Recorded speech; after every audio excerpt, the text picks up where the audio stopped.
សំឡេងកណ្ដូបស៊ីបំផ្លាញដំណាំម៉ែខ្ញុំបាននិយាយថាស្ងោរទឹកបាយលីស្លឹកឈើនិងស៊ុបមីបន្តិចហ្វូងកណ្ដូបច្រើនជាងផ្កាយនៅលើមេឃទៅទៀតពុកនិយាយថាឆ្នាំមុនទឹកជំនន់ឆ្នាំនេះកណ្ដូបស៊ីលោកម្ចាស់មេឃពិតជាកាត់ផ្ដាច់ផ្លូវរស់របស់យើងហើយសំឡេងកណ្ដូបស៊ីបំផ្លាញដំណាំឆ្នាំក្រោយរងស្ងួតខ្លាំងទេប្រេះបែកគ្មានផលដំណាំបងប្រុសបងស្រីតើស៊ុយអាចលេងជាមួយពួកបងបានទេគឺក្មេងចង្រៃរបស់ផ្ទះសេដ្ឋីអំបញ្ញមញវានិយាយថាឆ្នាំក្រោយរងស្ងួតមាត់ចង្រៃនេះពិតជានាំគ្រោះមែនជាមនុស្សចង្រៃដែលធ្វើឲ្យម្ដាយបង្កើតស្លាប់ឪពុកឯងក៏ស្អប់ឯងថាជាទូសីដែរស៊ុយមិនមែនជាផ្កាយចង្រៃទេស៊ុយគ្រាន់តែចង់ឲ្យអ្នកទាំងអស់គ្នាឆាប់ជីកដីស្រោចទំពាំងអើហើ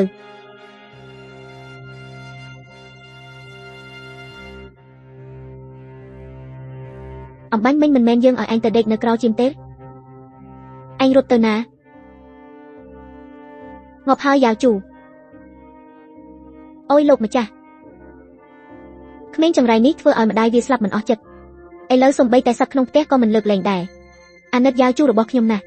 ទើបតែកើតមកមិនទាន់បានផឹកទឹកដោះជៀមផងកូនប្រសាស្រីនាងពុកអាទៀបមិនមែនស៊ុយសម្លាប់ទេ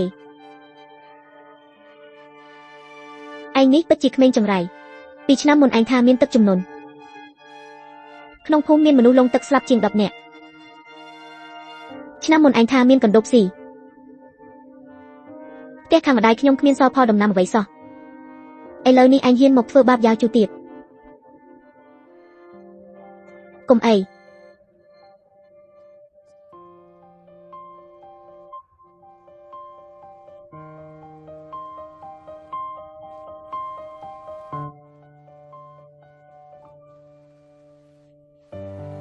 ហេតុអ្វីអ្នកធ្វើបែបនេះដាក់ស៊ុយនាងទើបតែអាយុ5ឆ្នាំនាងជាក្មេងដែលគ្មានម្ដាយហានាងមានពេលខ្វល់ពីក្មេងចង្រៃនេះមិនដូចជាខ្វល់ពីខ្លួនឯងសិនទៅហាកាលនោះក្មេងចង្រៃនេះធ្វើឲ្យម្ដាយវាស្លាប់ខ្ញុំចំណាយប្រាក់អស់ច្រើនណាស់រៀបការយកនាងមកធ្វើប្រពន្ធចុងគិតថានាងនឹងបង្កើតកូនប្រុសស្រីឲ្យខ្ញុំខ្លះតែមើលនាងចុះសំបីតែពងមួយគ្រាប់ក៏មិនឃើញផងតើខ្ញុំទុកនាងមានប្រយោជន៍អ្វីអ្នកមើលការខុសត្រូវអូសនាងចេញទៅឲ្យខ្ញុំទទួលបញ្ជាទេលែងខ្ញុំលែងទៅពុកហេតុអ្វីពុកមិនជឿស៊ុយអាទៀបមិនមែនពុកទេស៊ុយវាស្នេហ៍អាក្រក់ណាស់អាយុ2ឆ្នាំបាត់បង់ម្ដាយបង្កើតតាំងពីចេះនិយាយមកត្រូវអ្នកភូមិចាត់ទុកជាក្មេងចង្រៃតែខ្ញុំដឹងថានាងជាក្មេងល្អមានសំណាង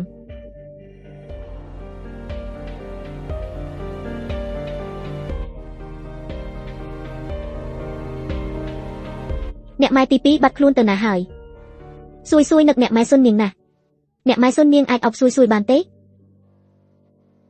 ខ្ញុំមិនមែនជាហេតុអ្វីខ្ញុំត្រូវជួយឯងឲ្យខ្ញុំមើលមុខសុននាងនេះសុកចិត្តស្លាប់ឲ្យស្អាតល្អជាង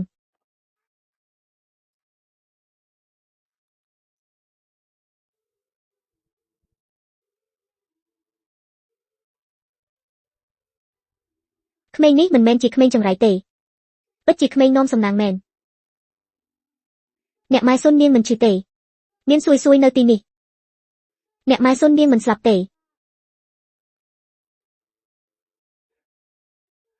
ចូលទៅឯងនេះមិនព្រមឲ្យខ្ញុំងើបមុខរួចទេឯងចង់ធ្វើជាស្រីត្រឹមត្រូវមែនទេបានខ្ញុំនឹងអត់បាយឯងឲ្យស្លាប់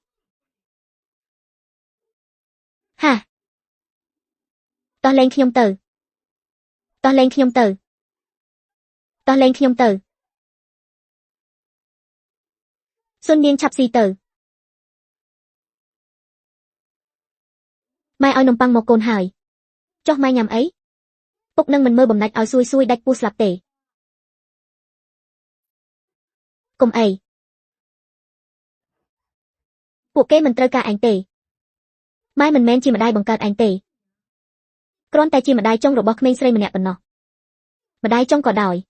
តាមម៉ែទៅប្រសើរជាងស្លាប់ក្នុងដៃពួកគេស៊ុយតើកូនព្រមទៅជាមួយម៉ែសុននាងទេ Xui ta côn prong tơ chỉ mùi mái tế. Chạ tranh bị phung cứ si mình nị. Mình trở lọp một vinh tiệt tể.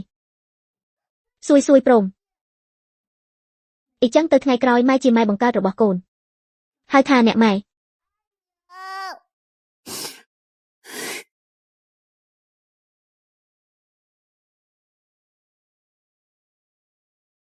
Rồi cô liếng chắp bị ngày nị tử. Nhông xuân miên nâng xui. Tách ra chỉ mùi rồi cô liếng rồi bỏ nẹ hời. Ha. Bất chỉ là ngôn khlau nè. Mình du mình chạp tể. Nâng trâu mọt chẳng rai ní đã tùm ní ở chỗ cả đa rong chu. Xui rồi bỏ nhông chỉ khmênh nôm sầm nàng. Một pi nẹ chất khmau thua ở cọ tràn. Tớp trâu từ tua cam pìa. Tó lột mà cha cùng khỏa.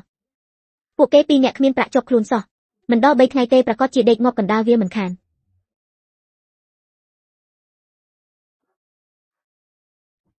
Vì dây ấy mình xong rường. Xui tranh tờ hời. Lên khoa bị cru thnạn này tờ cô liên tiệt hời.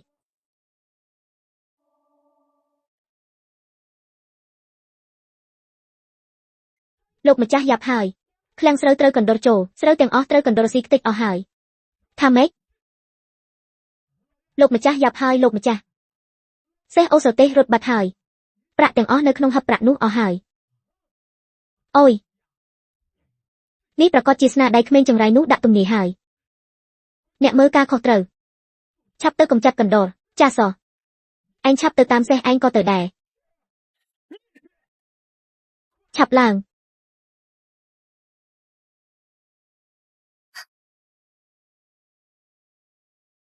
À xui. Tu bấy chị lời ní mai khmiên bạ cỏ đòi. Tai mai nâng mình ỏi côn lồng bạ bần tịch loi nâng hời. Ai, phụ anh mơ xuân miên nút mình men trơ kê lành tế.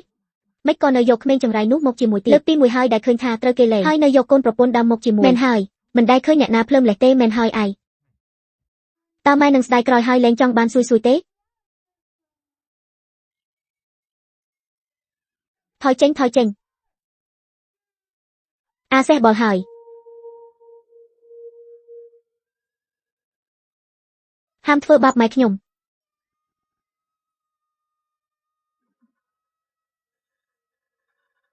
À ha.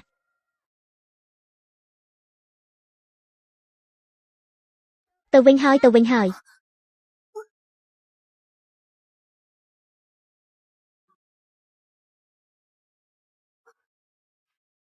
Xui lên đai tờ. Mình trong rù tê. Xui mình ỏi mai rong rù bù tê. Mai cứ chi mình ú tay mình nẹ cốt không lục ní đai sở lánh xui. Rồng vông đai rù bó mai cọ cả đai nè. Khmênh là ngôn ngay còi ham chô piang pi mục mải tiệt. Côn cứ chi cao khmênh rù bó mải. Mai nâng sở lánh côn đôi côn bằng cạt. Ngay còi tu bây chi mai trâu lồng bạ. Còn mai đạch khát mình ỏi côn khliền đẻ. Mai dọc ní tờ.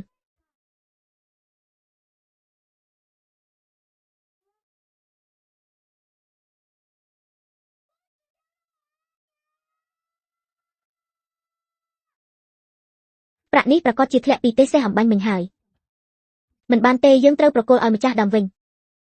Mai ní chiếc tế xe robot tờ cô liền. Ní chiếc robot cruza tờ cô liền mình bách xong vinh tê. Xui bất chịp cai xong nang robot mai tỏ. Mai nôm côn tập tê dây nâng hài.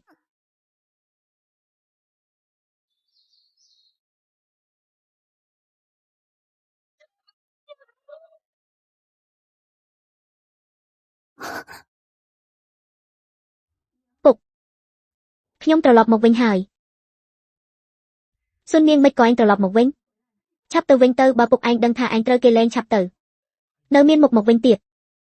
Côn srei riệp ca trên tờ hói trơ kê lên. Anh ở một chắc nhông tục nè ná. Phục. Ê lơ ní tu phịch. Nhông tay mà nè anh chỉ mùi côn bất chịt miên cần lạnh tờ tể. Nhông nơ miên bạc khla nơ tì nì. Túc chun phục. Côn. Anh ban côn một pina. Vì mình men chỉ khmênh chẳng rai tờ cô liên nụ tế. Xuân miền. Hai đầu vây anh do côn srei propon đam robot sẽ thay liền. Một vinh phơ ấy, anh mình đăng tê thao vi cư chỉ. Công vi xui cùng ấy. Giống vì anh ở ngọc asat chan cùng. Mình ói phơ bạp côn srei khiêm tê. Trong ba bò hài. Côn ọc tờ nhô mình check mà. នៅមិនឆាប់នាំយកក្មេងចង្រៃនេះចេញទៅឲ្យឆ្ងាយអ្នកមិនចេញខ្ញុំចេញ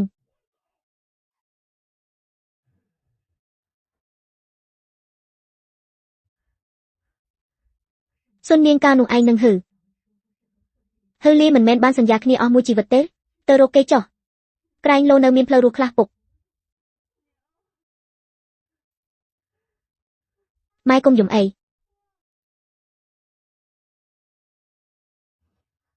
យើងទៅម៉ែកូនយើងទោះបីមិនពឹងអ្នកអតីក៏អាចរស់បានដែរ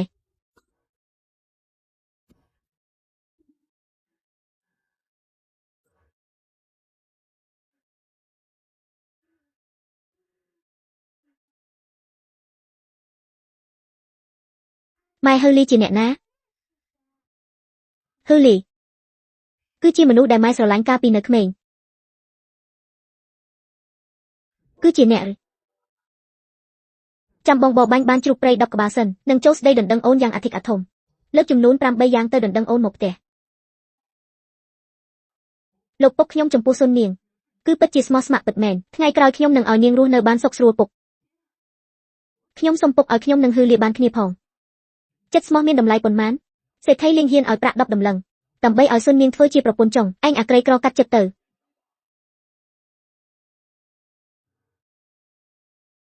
ឥឡូវនេះម៉ែគឺជាស្ត្រីមេម៉ាយដែលគេលែងចោលចំណែកហឺលីឬថាគេមានកូនប្រុស3នាក់ទៅហើយប្រហែលជារៀបការមានប្រពន្ធថ្មីយូរហើយពួកយើងលែងមានសង្ឃឹមហើយម៉ែកុំពិបាកចិត្តអីម៉ែកុំពិបាកចិត្តសួយតូចគឺជាក្មេងល្អនាំសំណាងថ្ងៃក្រោយជីវិតនឹងអស់ទុកជួបតែសុខមិនខានម៉ែហឺលីអាហា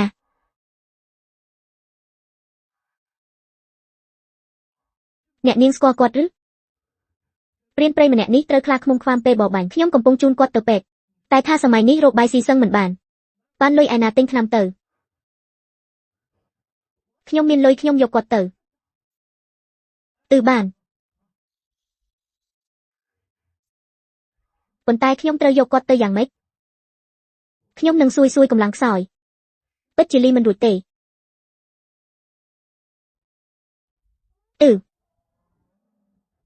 លោកពូតើទេគោនេះលក់ទេឯងចង់ទិញយ៉ាងហោចណាស់ក៏50អ៊ីប៉េដែរ50អ៊ីប៉េ50អ៊ីប៉េមិនយកទេ10អ៊ីប៉េមិនបានទេគោនេះខ្ញុំចិញ្ចឹម20ឆ្នាំហើយ8អ៊ីប៉េយីក្មេងនេះមិនក៏ថ្លៃកាន់តែទាបទៅអីចឹង5អ៊ីប៉េបានហើយ10អ៊ីប៉េក៏10អ៊ីប៉េនឹកមិនដល់សោះថាសួយរបស់ម៉ែពូកែយ៉ាងនេះលោកពូយកលុយទៅបាន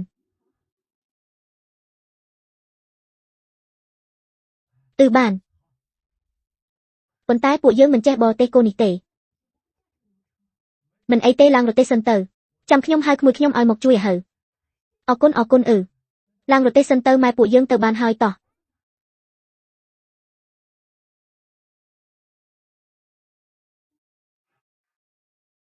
ទោះជាយ៉ាងណាថ្ងៃនេះមានរឿងអ្វីមិនក៏នាំខ្ញុំមកឆ្ងាយម្លេះមានរឿងអីម៉ែមើលលោកពូនេះឈឺខ្លាំងណាស់អាចមុខពេទ្យមានមនុស្សច្រើនម្លេះត្រូវចាំដល់ពេលណាមិនបាច់ទេពួកយើងទៅរកកន្លែងផ្សេងទៅម៉ែប្រហែលជាមួយប៉ព្រិចភ្នែកមនុស្សបាត់អស់មិនខានមានរឿងល្អបែបនេះឯណា3អូយពូខ្ញុំមិនក៏ស្រាប់តែឈឺបែបនេះខ្ញុំត្រូវទៅផ្ទះសិនយ៉ាប់ហើយខ្ញុំភ្លេចពន្លត់ភ្លើងចង្ក្រាននៅផ្ទះពួកយើងទៅមុនហើយឆាប់ឡើងចាំយូរពេកហើយលែងមើលហើយ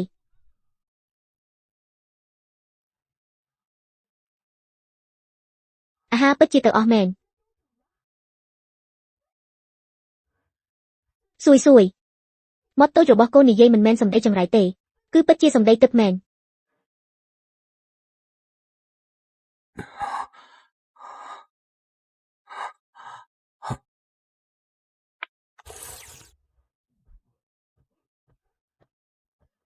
លោកគ្រូពេទ្យនេះអ្នកនាងមិនបាច់បារម្ភទេប្អូនប្រុសគ្រាន់តែរបួសសើស្បែកប៉ុណ្ណោះ មិនមានបញ្ហាធំដុំទេគ្រាន់តែសម្រាប់ព្យាបាលមួយរយៈនឹងជាសះស្បើយហើយអរគុណលោកគ្រូពេទ្យ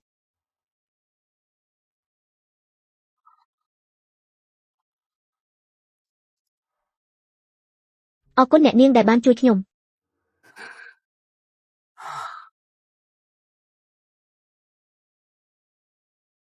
គឺអូនគឺសុននាងគឺអូន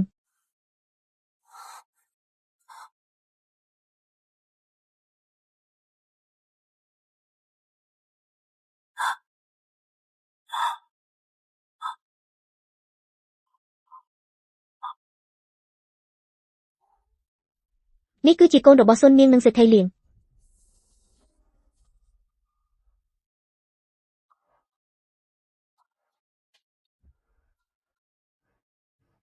សុននាងអូនទៅសួរសុខទុក្ខផ្ទះម្ដាយឬលោកពូពួកយើងត្រូវផ្ទះខាងយាយដេញចេញហើយតើពូអាចទទួលសួយនឹងម៉ែបានទេ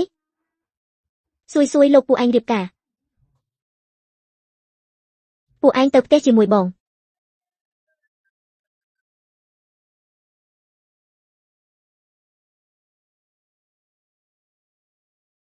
ឆាប់មើលហឺលីនាំស្រីក្មេងមកវិញហើយអីយ៉ាមិនមែនរៀបការយកមកធ្វើជាម៉ែឲ្យកូនប្រុសទាំង3នោះទេផ្ទះត្រកូលហឺនេះអ្នកណាប៉ះអ្នកនោះស្អីបងប្រុសរបស់ហឺលីយករៀបការស្លាប់ដោយគ្មានមូលហេតុមែនហើយថែមទាំងផ្ទះគេក៏បំផុតទៀតមែនហើយឬថាគេរើបានកូនប្រុស3នាក់កូនបងជាមនុស្សល្ងងកូនទី2ខ្វាក់ភ្នែកកូនពើទៀតអីយ៉ាហឺលីនោះរាល់ថ្ងៃឡើងភ្នំបាញ់សត្វគង់តែស្លាប់មិនខានអីយ៉ាពិតមែនហើយក្មេងនេះមុខមាត់គួរឲ្យស្រឡាញ់ណាស់បើខ្ញុំមានកូនស្រីសំណប់ចិត្តបែបនេះល្អយ៉ាងណាទៅទើបតែប៉ុន្មានឆ្នាំគេមានកូនប្រុស3នាក់ទៅហើយប្រហែលជាស្រឡាញ់គ្នាជាមួយប្រពន្ធខ្លាំងណាស់ហើយឯងសុននាងថ្ងៃក្រោយអូនរស់នៅក្នុងផ្ទះបងទៅបងនឹងមើលថែអូនទាំងពីរនាក់ម៉ែកូនសុននាងប្រកាសជាត្រូវសេដ្ឋីលៀងធ្វើបាបហើយថ្ងៃក្រោយខ្ញុំនឹងការពារពួកគេទាំងពីរនាក់ម៉ែកូន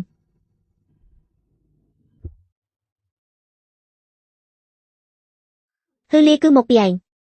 ទើបខ្លាចខ្ញុំស្អប់ខ្ញុំជាបងថ្លៃមិនព្រមរៀបការជាមួយខ្ញុំសានវ៉ាបងប្រុសនេះគួរឲ្យអាណិតណាស់លីវជីនហ្វុងហេតុអ្វីនាងវាសានវ៉ាអាលីខ្ញុំមិនបានវាក្មេងទេ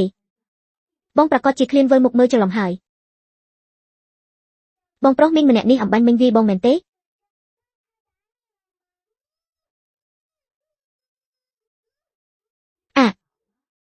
មានទុកបានត្រឹមលេបចូលក្នុងពោះ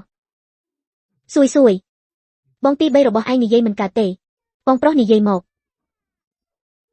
ពុកគាត់វាខ្ញុំឈឺណាស់សានវ៉ាគេនិយាយបានហើយសានវ៉ាឯងពិតជានិយាយបានមែនឬខ្ញុំនិយាយបានហើយពុកគឺប្អូនស្រីម្នាក់នេះអំបាញ់មិញនាងឲ្យសានវ៉ានិយាយសានវ៉ាក៏និយាយបាន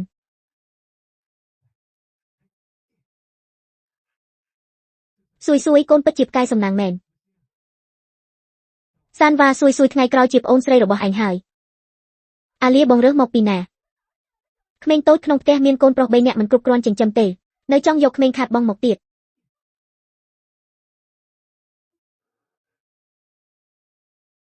នាងមិនមែនក្មេងខាតបងទេនាងគឺជាកូនស្រីរបស់ខ្ញុំបានកញ្ជ្រោងមកពីណាហ៊ានមកលោឡាក្នុងទឹកដីរបស់ខ្ញុំ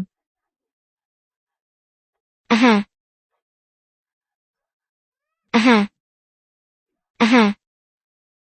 សុននាងគឺជាមនុស្សដែលខ្ញុំស្រឡាញ់លីវជីនហ្វុងរឿងថ្ងៃនេះនាងត្រូវតែបកស្រាយឲ្យខ្ញុំហេតុអ្វីនាងវីសានវ៉ាគេហ៊ាននិយាយនៅចំពោះមុខប្រពន្ធគេថាខ្ញុំជាគូស្នេហ៍របស់គេហឺលីបងនាំស្រីប្រិយមកផ្ទះខ្ញុំលីវជីនហ្វុងនៅផ្ទះបងធ្វើការដូចគោដូចសេះប៉ុន្មានឆ្នាំនេះឆាប់លែងទៅបងប្រុសបងនៅមានរឿងចង់និយាយទៀតមែនទេសានវ៉ាឆាប់និយាយប្រាប់ពុកគឺមីងស្អប់ពុកមិនព្រមរៀបការជាមួយគាត់ទើបយកកំហឹងមកថតលើខ្ញុំគាត់មិនត្រឹមតែវាខ្ញុំទេនៅធ្វើបាបបងធំនិងបងទី2ទៀតផងសានវ៉ាចោះបងធំនិងបងទី2នៅឯណាតាវាអឺវ៉ានឹងខ្ញុំឲ្យពួកគេឡើងភ្នំទៅរកពុកហើយឈួតមែនតាវ៉ាជាមនុស្សល្ងងអឺវ៉ាខ្វាក់ភ្នែកនាងហ៊ានឲ្យពួកគេឡើងភ្នំមានចិត្តអាក្រក់ច្បាស់ជាចង់ធ្វើបាបពួកបងប្រុសហើយ anh sắp siêu ấy chỉ mùi nẹt cài nằng hư lia khiêm live chin phóng cao pi pro lâm thưa ca đo dục mơ thai phụ kề mà nè anh bầm ra buồn nè khiêm trong tay khoe bè đông trên một cài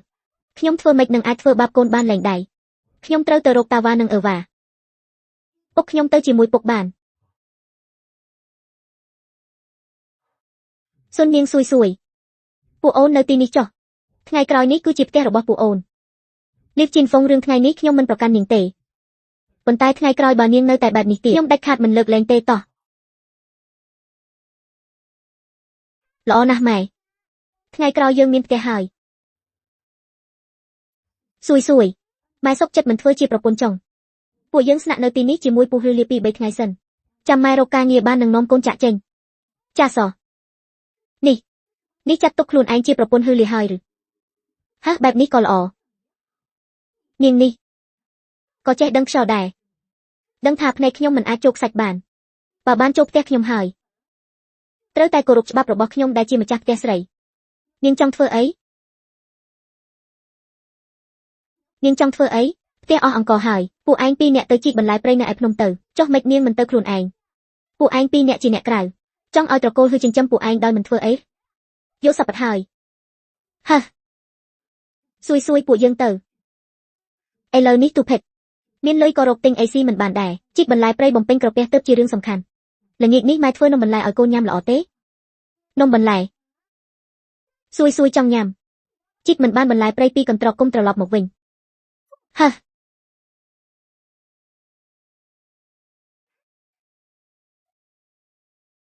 កញ្ជ្រោងកូនជាប់ដៃចាំពួកឯងឡើងភ្នំខ្លាចតែទៅធ្វើជាចំណីខ្លាឃ្មុំបដូរស្បៀងអាហារស្មៅឈីងសៀវប៊ីលូមួយដើមបដូរបានស្បៀងល្អ10បាវអូយស្បៀង10បាវស្អីទៅជាស្មៅឈីងសៀវប៊ីលូខ្ញុំគឺជាឈ្មោះរាជវាំងទទួលខុសត្រូវរកស្មៅទឹកឲ្យរាជវាំងស្មៅឈីងសៀវប៊ីលូនេះគឺជាស្ដេចថ្នាំស៊ីទៅធ្វើឲ្យអាយុវែងពួកអ្នកទាំងអស់គ្នាមើលទៅធ្លាប់ឃើញស្មៅបែបនេះទេស្មៅទឹកបែបនេះវាស្សាមិញដូចពួកយើងរកឯណាឃើញងាយទៅខ្ញុំក៏ថាយ៉ាងដែរមិនដែលឃើញទេមែនហើយពួកយើងទៅជីកបន្លែព្រៃទៅ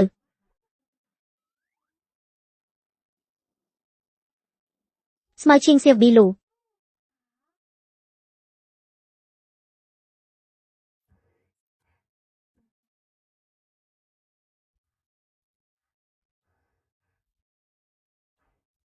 តើយូរហើយមេឃចិត្តងឹតហើយ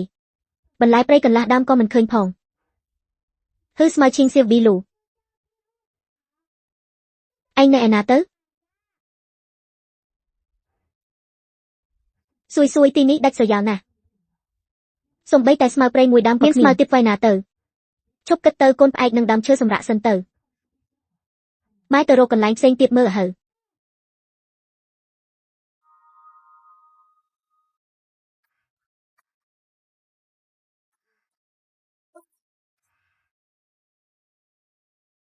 ស្មៅឈីងសៀវប៊ីលូឯងនៅឯណាទៅបើអាចរកឃើញស្មៅឈីងសៀវប៊ីលូអាចបដូរយកស្បៀងបានដល់ពេលនោះស៊ុយចង់ញ៉ាំនំប៉ោវស្ក្តៅទន់អាហាផ្លែឈើកូនផ្លែឈើកុំរត់កូនផ្លែឈើទីបំផុតខ្ញុំចាប់ឯងបានហើយអាហាស្អីគេភ្លឺម្លេះម៉ែស៊ុយមិនហ្នឹងម៉ែមើលស្មៅនេះដូចក្នុងរូបគំនូអត់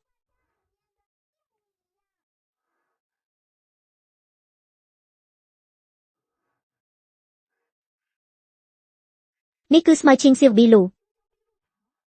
មួយដើមបដូរបានស្បៀងល្អ10បាវពេញភ្នំបែបនេះតើបដូរបានស្បៀងប៉ុន្មានបាវទៅ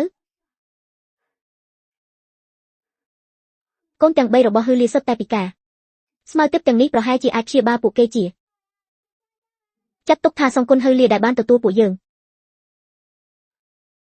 មិនដឹងថាហឺលីរកឃើញតាវ៉ានិងអឺវ៉ានៅទេ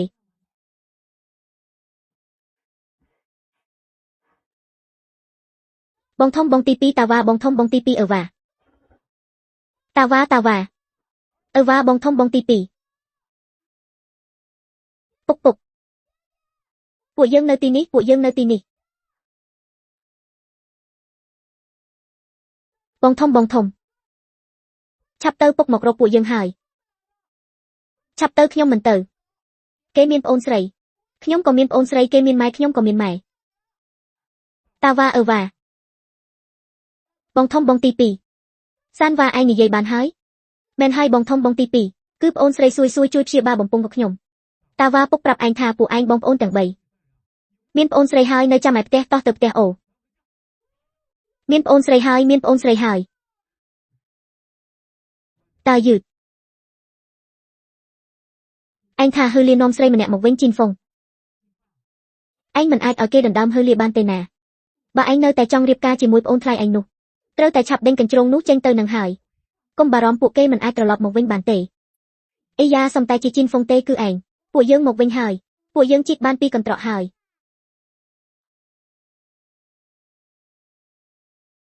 លឿនម្លេះនេះមិនមែនបន្លែព្រៃទេនេះជាស្អីលោកម្ចាស់ឲ្យនេះគឺស្មៅឈីងសៀវប៊ីលូអីយ៉ាមួយដើមបដូរបានស្បៀង10បាវអីយ៉ាថ្នាំនេះបានមកពីណាប្រកាសជាពួកឯងលួចគេហើយកុំចេះតែនិយាយនេះគឺខ្ញុំនឹងម៉ែបេះបាននាងគ្មានសិទ្ធសួរទេសួយឲ្យហើបន្តិចទៀតពួកយើងទៅបដូរស្បៀងថ្នាំដែលនៅសល់ទុកឲ្យបងពៅហើអូស៊ីស្មៅទីបំផុតមានស្បៀងហើយហាហាមយកនេះទុកឲ្យពួកបងប្រុសក្មេងចង្រៃនេះឯងហ៊ានរុញខ្ញុំ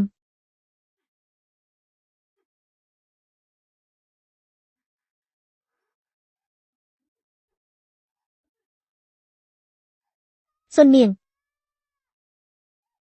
តែជើងមិនស្អាតស្អំថ្ងៃនេះនឹងប្រដៅឯងឲ្យរៀនមានរឿងអីស្រីឈួតលេងម៉ែខ្ញុំអាហាហ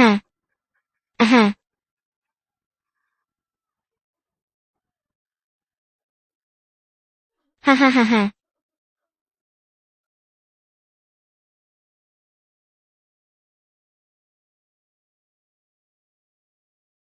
ពុកទីខាងផ្ទះយើងមិនក៏មានពន្លឺពណ៌លឿង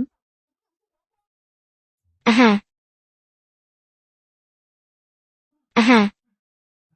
ាហឺលីផ្ទះឯងដូចជាមានរឿងធំហើយអំបញ្ញមិញខ្ញុំនៅសំឡេងក្មេងយំនៅផ្ទះឯងក្រែងលោត្រូវចោលប្លន់ទេដឹងយំមិនស្រួលទេគឺសុននាងនឹងសួយកូនឆាប់តាមពុកទៅផ្ទះបាត់ពួកឯងជួយមើលខ្ញុំផង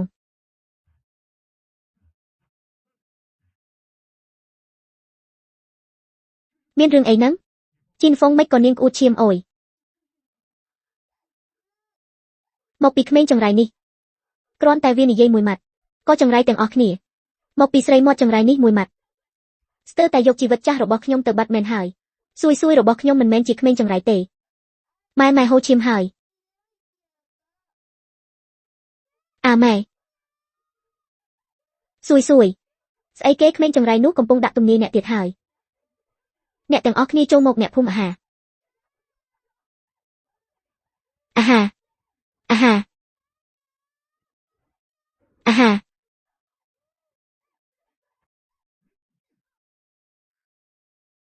ចង្រៃអាហាលោកពូសួយមិនខ្លាចទេមានលោកពូនៅទីនេះមិនអីទេមែនទេ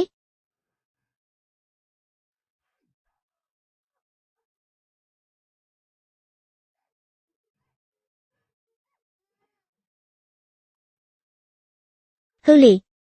ពីរអ្នកម៉ែកូននេះចង្រៃណាស់ក្មេងស្រីនេះថែមទាំងដាក់បណ្ដាសាខ្ញុំឲ្យស្លាប់មិនល្អទៀតច្បាស់ជាពួកអ្នកធ្វើបាបម៉ែខ្ញុំមុនថែមទាំងចោទម៉ែខ្ញុំថាលួចរបស់ទៀតគឺនាងងឺនេះតើមានរឿងអ្វីហឺលីស្មៅឈីងសៀវប៊ីលូនេះមិនមែនពួកយើងលួចពិតមែនគឺសួយរកឃើញសួយគឺជាផ្កាយសំណាងមិនមែនផ្កាយចង្រៃទេសំដីមិនបានការភ្នំស្ងាត់បែបនេះមិនដេចនឹងអាចដុះស្មៅទិព្វបែបនេះច្បាស់ជាលួចហើយពួកយើងនៅទីនេះរាប់សិបឆ្នាំហើយមិនដែលឃើញស្មៅបែបនេះទេមិនក៏ពីរអ្នកម៉ែកូនឯងមកដល់ភ្លាមពួកអ្នកមិនជឿអីចឹងសួយនឹងបញ្ជាក់ឲ្យពួកអ្នកមើលយកអីមកបញ្ជាក់លោកម្ចាស់មេឃឲ្យពួកគេមិនជឿទេស ស៊ុយស៊ុយសូមលោកជួយស៊ុយស៊ុយម្ដងទៀតផងមើលចុះនេះជាសម្ដីក្មេងធម្មតានិយាយឬថែមទាំងអង្វរលោកម្ចាស់មេឃទៀតសម័យនេះលោកម្ចាស់មេឃខ្វាក់ភ្នែកយូរហើយស៊ុយស៊ុយលោកម្ចាស់មេឃឲ្យខ្ញុំគឺជាស៊ុយស៊ុយស៊ុយស៊ុយអាយុវែង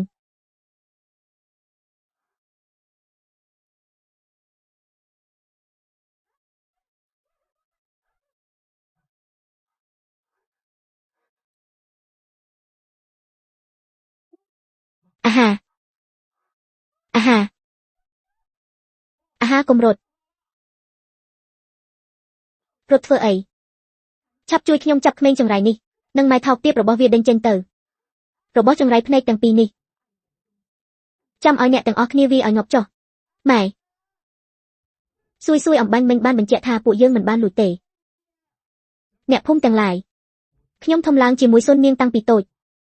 នាងមានចិត្តល្អប្រសើរខ្ញុំជឿថាកូនរបស់នាងតិចខាតមិនមែនជាក្មេងចង្រៃបង្កគ្រោះថ្នាក់ទេប្រសិនបើកាលនោះខ្ញុំពិតជារត់តាមហឺលីមែនតើអាចរស់នៅបានសុខសាន្តទេប្រហែលជាគ្មានថ្ងៃក្រោយគ្មានរឿងស្មុគស្មាញជាមួយត្រកូលលៀងទេបើពិតជារត់តាមមែនខ្ញុំប្រហែលជាមិនបានជួបស៊ុយស៊ុយទេ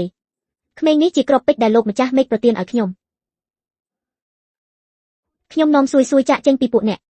ឈប់ធ្វើបាបស៊ុយស៊ុយទៀតធ្វើបាបមិនត្រឹមតែធ្វើបាបទេថែមទាំងវាយក្មេងចង្រៃនេះឲ្យងាប់ទៀតអ្នកទាំងអស់គ្នាវាយទៅ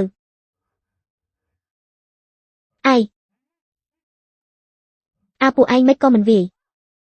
អីយ៉ាសំណាងហើយមិនបានទៅទាំងនេះសុទ្ធតែជាស្មៅឈីងសៀវប៊ីលូឯងឆាប់ឡើងឆ្នាំទូលភិកនេះអាចរើបានស្មៅព្រៃក៏មិនងាយដែរស៊ុយស៊ុយក្មេងតូចគ្រាន់តែស្រែកហៅក៏ស្រែកចេញស្មៅទិព្វជាច្រើនបែបនេះស៊ុយស៊ុយនោះជាក្មេងចង្រៃណាស់ច្បាស់ជាផ្កាយសំណាងហើយពួកឯងនិយាយស្អីផ្កាយសំណាងខ្ញុំជាផ្កាយសំណាងមែនហើយប្អូនស្រីស៊ុយស៊ុយជាផ្កាយសំណាងបើមិនមាននាងទេខ្ញុំដល់ឥឡូវនៅតែមិនអាចនិយាយបានបងធំបងទី2ពួកយើងត្រូវការពារប្អូនស្រីហើមានតែស្រីឈួតចិត្តអាក្រក់ទេទើបគិតថាស៊ុយស៊ុយជាក្មេងចង្រៃត្រូវហើយស៊ុយស៊ុយមិនមែនក្មេងចង្រៃទេមានតែមនុស្សខ្វាក់ទេទើបមើលច្រឡំអីយ៉ាឈប់រើសទៅឆាប់ជួយខ្ញុំដេញក្មេងចង្រៃពីរនាក់នេះចេញទៅឆាប់ចេញទៅកុំរំខានខ្ញុំរើស្មៅទឹកភ្នែកខ្ញុំនាងឯងនេះទើបជាស្រីឈួតខ្វាក់ភ្នែកស៊ុយស៊ុយឲ្យយើងរើស្មៅទឹកបដូរយកស្បៀងអាចរស់រានមានជីវិតនាងបែរជាមកស្រែកឡូឡានៅទីនេះខ្ញុំថានាងទើបជាស្រីចង្រៃជីនហ្វុងនាងចេះគិតខ្លះទៅមានក្មេងសំណាងនេះនៅត្រកូលហឺថ្ងៃក្រោយនឹងមានជីវិតល្អប្រសើរហើយនាងឯងកុំបង្កបញ្ហាទៀតអីនាងពួកអ្នកទាំងអស់គ្នាឆាប់ទៅឈ្មោះរាជវាំងកំពុងចាំពួកយើងនៅច្រកចូលភូមិទៀតមិនទាន់ទេតោះទៅឆាប់ទៅពួកឆ្កែស្មៅពីរបីដើមអាចទិញទឹកចិត្តពួកឯងបានហើយពួកឯងមិនជួយខ្ញុំចាត់ការខ្លួនឯងអាហាមួយកំភ្លៀងនេះគឺសងដែលនាងធ្វើបាបកូនខ្ញុំអំបញ្ញមិញនាងហ៊ានវាយខ្ញុំនឹងហែកនាងមិនឲ្យធ្វើបាបម៉ែខ្ញុំទេ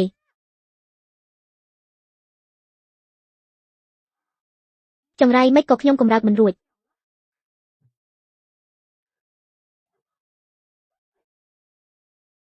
ពីកំភ្លៀងនេះគឺសងនាងដែលចោទកូនស្រីខ្ញុំស៊ុយស៊ុយថាជាក្មេងចង្រៃសុននាងនៅតែដូចមុនចរិតដូចទេអីចឹងហាមិនប្រែសោះកៅភ្នែកលោកពូហឺលាទន់ភ្លុនណាស់គាត់ប្រកាសជាចូលចិត្តអ្នកម៉ែណាស់ស៊ុយពួកយើងទៅរកកន្លែងផ្សេងរស់នៅទៅឯសុននាងអូនចង់ទៅណាអូនស្នាក់នៅទីនេះសិនទៅហឺលីមិនសមរម្យទេម្យ៉ាងទៀតបងនៅមានប្រពន្ធ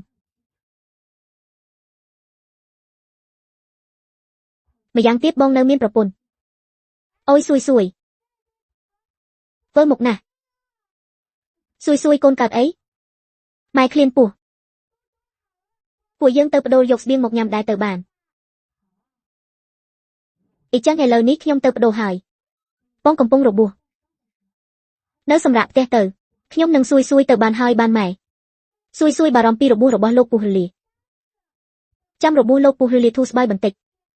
ពួកយើងចាំចាក់ចេញ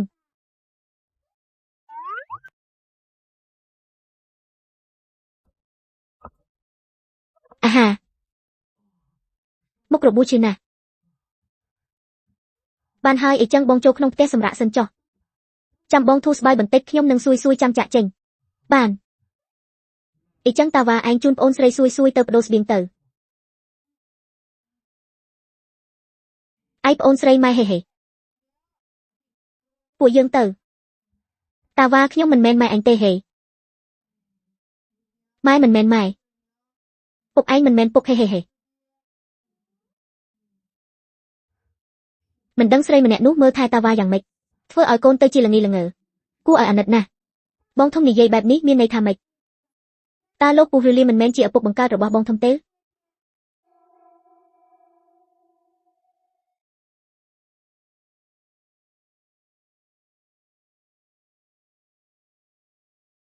ពួកយើងមកបដូរស្បៀងបដូរអស់ហើយភ្នំរបស់ពួកឯងមានទេវតាមិនក៏មានស្មៅឈីងសៀវប៊ីលូច្រើនម្លេះអស់ហើយ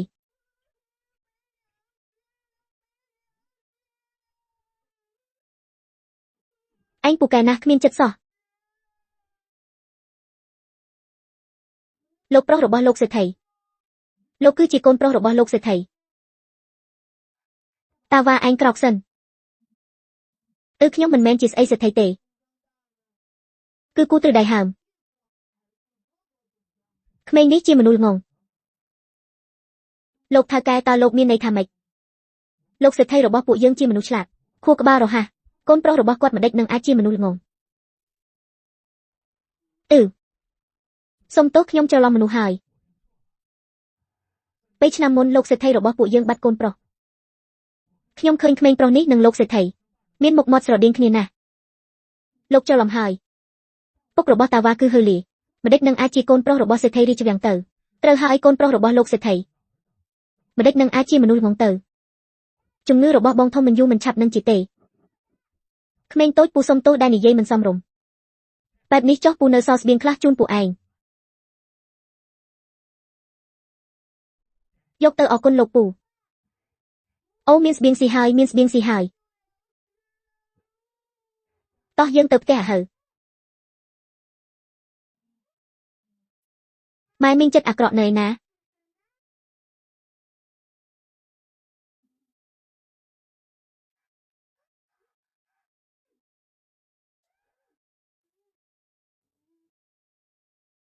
លីវយល់ហាមអ្នកណាឲ្យស៊ី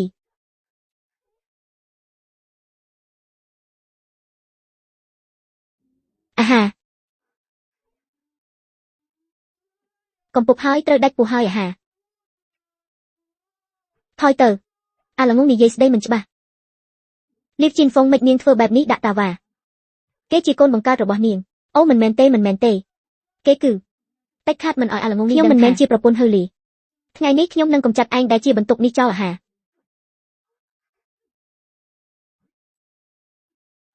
ាហាលីវជីនហ្វុងអាលីហឺលីបងកុំយល់ច្រឡំខ្ញុំនឹកមិនដល់ថានាងនៅតែមិនកែហ៊ានធ្វើបាបកូនខ្ញុំចាប់ពីថ្ងៃនេះទៅឆាប់ចេញពីត្រកូលហឺថាម៉េចអីយ៉ាអាហាល្អណាស់ហឺលីឯងគិតថាបានពីអ្នកម៉ែកូននោះហើយមិនត្រូវការខ្ញុំឬការនោះឯងធ្លាប់និយាយថានឹងមើលថែខ្ញុំមិនពាក់ព័ន្ធនឹងសុននាងទេគឺមកពីនាងធ្វើបាបកូនខ្ញុំ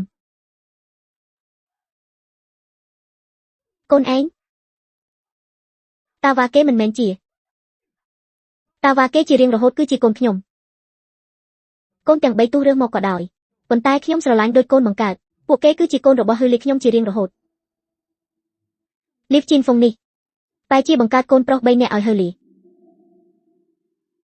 សុននាងអូនឆាប់ជួយនិយាយមើលអាលីខ្ញុំកំព្រាឪពុកម្ដាយតាំងពីតូចប្អូនស្រីតែម្នាក់គត់ក៏រៀបការទៅភូមិលៀងខាងនោះទៅធ្វើជាប្រពន្ធចុងគេបើខ្ញុំចាក់ចេញពីត្រកូលហឺគឺគ្មានកន្លែងទៅទេហឺលីយ៉ាងណាក៏នាងនៅត្រកូលហឺយូរដែរហើយបើថ្ងៃនេះបងដេញនាងចេញអ្នកក្រៅប្រកាសជានិយាយដើមបងប៉ះពាល់ដល់កេរ្តិ៍ឈ្មោះបងបើមានលើកក្រោយទៀតខ្ញុំដាច់ខាតមិនលើកលែងទេសុននាងបើមិនមែនមកពីនាងនឹងក្មេងចង្រៃខ្ញុំនឹងហឺលីប្រហែលជារៀបការយូរហើយហ่ะខ្ញុំលីវជីនហ្វុងនឹងធ្វើឲ្យពួកឯងចង់រស់ក៏មិនបានចង់ស្លាប់ក៏មិនបានខ្លួនឯងធ្វើកំពុកស្បៀងខ្លួនឯងរើឡើងវិញក្មេងចង្រៃឯងហ៊ានបញ្ជាខ្ញុំសួយនិយាយត្រូវស្បៀងរកបានដោយពិបាកនាងធ្វើកំពុកនាងត្រូវរើសបានខ្ញុំរើស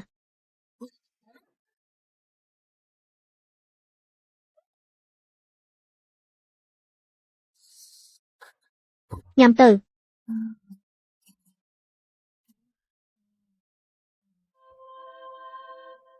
nhằm ở tràn bẩn tịch cho bong ti pi nâng bong ti bấy mấy có phụ kê mình một nhằm bài bong ti bị anh còn pung riền bong ti pi còn pung hạt bạch cồn chăm phụ dương nhằm ruột chăm phụ dọc tờ ở phụ kê mấy lọ xuôi chập nhằm bài tờ phụ ai nhằm bài mấy con mình hai nhom hát biên tầng nì cứ chỉ nhom nâng bong thông prom tầng mai rột bàn mà hốc tầng ní cứ chỉ lô pu nẹt phở miên ban phở ấy khla hai đầu vấy trơ hai miền nhom mình ban phở ấy con mình ai si ban đài rử nhom trong tài si ha miên chất ạc rọ mình xông nhằm nông bào tề anh cu tài si đông thông vĩnh tử ha ha ha ha ha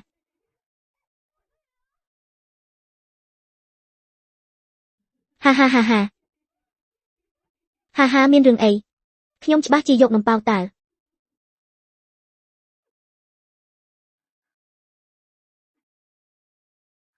ham nhằm à ha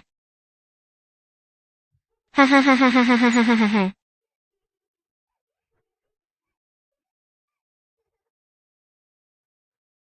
liếp chín phóng niên mình thưa ca có hay tử mấy câu bồng plan biên à hà tiệt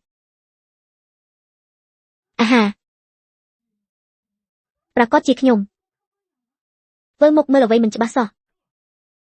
ban hai tranh tử ông bánh mình anh thưa bạp xui nâng xuân niềng anh khmiên rất thì si bay rồi bọt tờ cô hử tệ mình ói si con mình si đài nhom tờ rô rồi bọt si nơ lợp nông đã khuôn anh có ban hề hề hề à là ngông anh sao ấy ha ha ha ha ha xui cho bác chiếp chia ba chồng ngữ pli plơ rồi bọt bong thông ói chìa mình ói kê sai chồng ọc cọt tiệt tệ nhom mạch nâng ai tờ chiếc bần lại presi nơ lợp nông tờ ôn srei nhom cứ chia propon trong rồi bọt sẽ thay liêng nơ phung khang nhom tờ pâng pẹ niên pro sao chiềng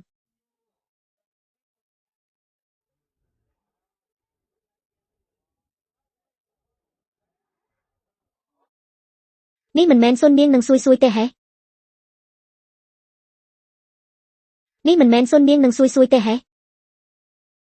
à hai mai côn mùi cu ní cứ chia nẹo phung tờ cô liêng rồi bọt phụ ảnh men hai tà xuân niên cứ chia propon trong rồi bọt sẽ thay liêng ai xui cứ chia côn srei rồi bọt propon đam sẽ thay liêng còn tai xuân niên tờ ban kê lên lại hài xui có tờ kê bần đánh chân đài mai côn mùi cu ní thơm thầm nè hiên lui thong lôi rồi bọt sẽ thay liêng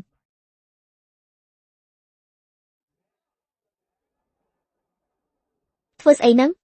mình men cu tại bật nơ trong ní tê hé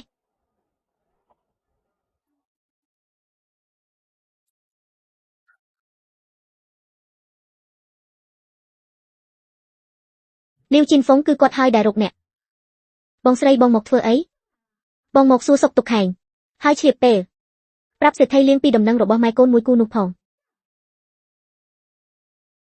nè bầm ra chập tờ hai lộc mà cha một chập làng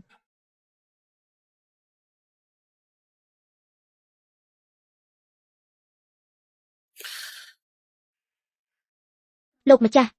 miên đầm năng rồi bong xuân niên nâng khmei nụ hải nì dây mé nữa bộ cây này nè bong srei ôn srei bong khom thưa đầm nào một pi ngay đầm bay xua sọc tục hành than tiếng nom đầm năng rồi bong xuân niên một tiệt mình toán ban si ấy phòng ha ha ha ha nè bầm ra su xiên riệp cho mà hà cha sa ha ha ha ha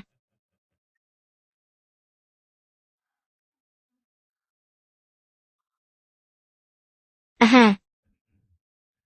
niên bất chỉ đăng pi cần lại rồi bong xuân niên nâng khmei nụ mé nữa bộ cây ban lui thong lôi rồi bong nhom tử ấy lỡ bộ cây nộp cái thằng đây nhom trăm bẩn tịch tiết nhom trở lọp tới chập bộ cây một mình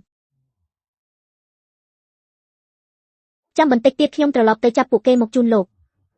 lọ na bộ dương không đanh nghiêng tranh tăng lồng bạc men hai hề chập niên một vinh mình bạch tề khmei srei mình nẹt nu trong rai na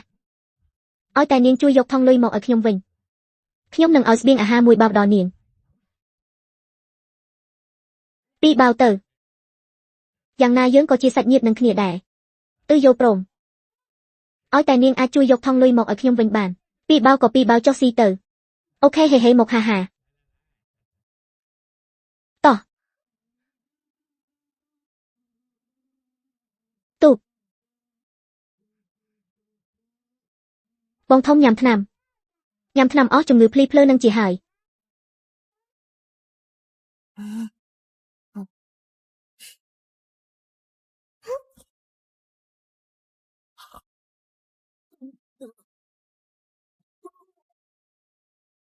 បងធំមានអារម្មណ៍យ៉ាងម៉េចដែរ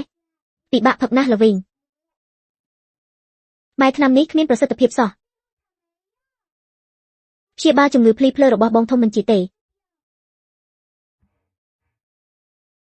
មិនអីទេម៉ែមានប្រាក់ថ្ងៃស្អែកយើងនាំបងធំទៅរកគ្រូពេទ្យពិនិត្យមើលចាសោះ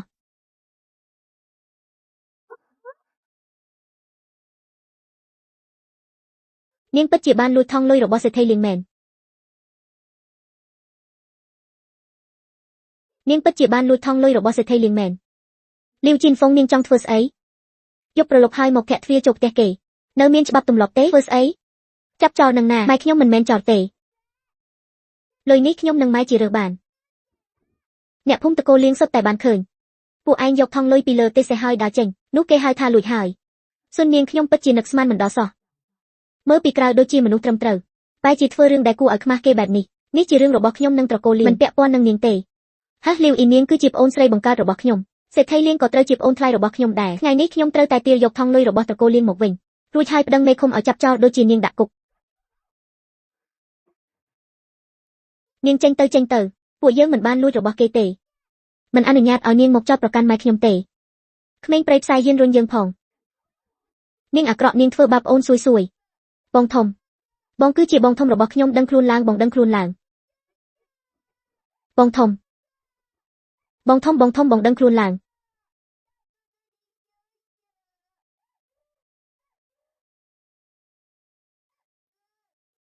សួយប្អូនកុំយំអីបងជាសះស្បើយហើយជំងឺភ្លីភ្លើជាហើយ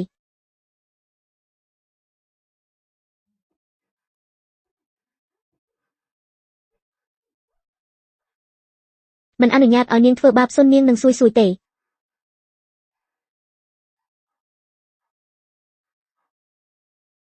នេះវាមានរឿងអីពុកបងធំដូចជាលែងភ្លីភ្លើហើយអាល្ងងស្អីគេអាល្ងងនាងជាមនុស្សចង្រៃឯងទឹកជាមនុស្សចង្រៃឯងមកស៊ីបាយត្រកូលហឺរបស់យើងទេឯងគួរតែសងថ្លៃស្នាក់នៅមួយថ្ងៃ5វិនថ្លៃបាយមួយថ្ងៃ5 4ថ្លៃខោអាវមួយខែ30វិននៅផ្ទះត្រកូលហឺអស់1200ថ្ងៃសរុបទាំងអស់ជំពាក់ត្រកូលហឺ5 2200វិន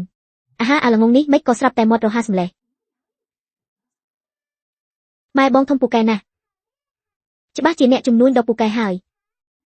ហានៅមានដែលនាងវីដំពួកយើង3នាក់បងប្អូនទៀតជេរមួយម៉ាត់សង3វិនវីមួយដៃសង5វិនប៉ុន្មានឆ្នាំនេះនាងវីជេររាល់ថ្ងៃបញ្ជីនេះគឺគិតរាល់ថ្ងៃលាវជីនហ្វុងសរុបមកនាងជំពាក់ត្រកូលហឺ12000វិនអាហាខ្ញុំជំពាក់ត្រកូលហឺខ្ញុំជំពាក់ត្រកូលហឺហេនាងមិនត្រឹមតែជំពាក់លុយត្រកូលហឺប៉ុណ្ណោះទេនាងនៅជំពាក់ពាក្យសុំទោសមីងសុននាងជំពាក់សួយជំពាក់ខ្ញុំជំពាក់ប្អូនទី2ជំពាក់ប្អូនទី3ជំពាក់ពុករបស់ខ្ញុំនាងគឺជាអ្នកមានបាបធ្ងន់ចំពោះគ្រួសារនេះអ្នកមានបាបខ្ញុំជាអ្នកមានបាបហេ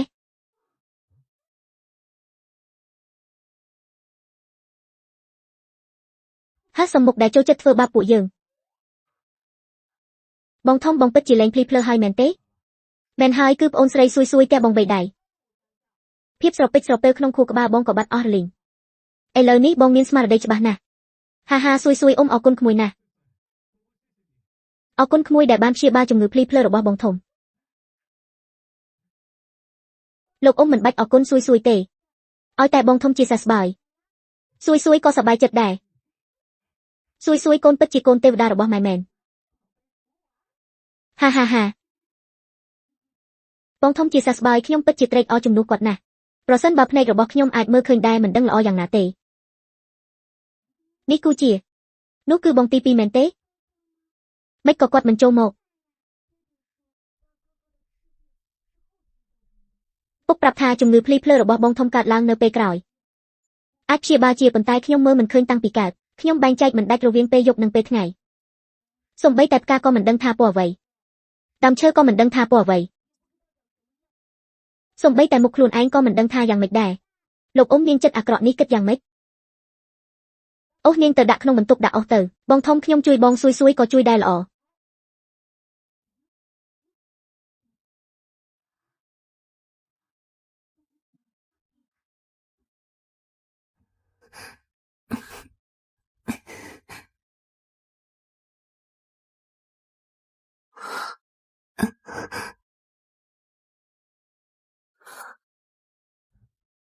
សុននាងខ្ញុំទ្រាំយូរហើយខ្ញុំពិតជាទ្រាំលែងបានទៀតហើយខ្ញុំហឺលីចង់ធ្វើអីសុននាងនាងយកច្រឡំហើយខ្ញុំចង់យករបស់នេះឲ្យនាងស្នៀតសក់នេះគឺខ្ញុំតាំងចិត្តតាំងពីក្មេងជាថ្លៃបណ្ណាការសម្រាប់នាងកាលនោះខ្ញុំបានគិតថាបើមានថ្ងៃណាមួយបានរៀបការជាមួយនាងពេញមុខពេញមាត់ប៉ុន្តែក្រោយមកសុននាងឥឡូវជាប្រពន្ធចុងរបស់សេដ្ឋីលៀងពួកយើងចុងក្រោយគឺមិនអាចទៅរួចទេអត្ថន័យនៃស្នៀតសក់នេះគឺជាវត្ថុតំណាងចិត្តទោះបីជាខ្ញុំត្រូវបានគេលែងប៉ុន្តែហឺលៀននិងលាវជីនហ្វុងគឺជាប្តីប្រពន្ធលាវជីនហ្វុងទោះបីជាអាក្រក់ប៉ុន្តែខ្ញុំមិនអាចចូលជ្រៀតជ្រែករវាងពួកគេទេរបួសរបស់លោកហូឈៀមហើយខ្ញុំជួយដាក់ថ្នាំឲ្យលោកណានាងទទួលយកចុះចាត់ទុកថាជាអនុស្សាវរីយ៍ជាការនឹករលឹកប៉ុន្មានឆ្នាំនេះរបស់ខ្ញុំចុះ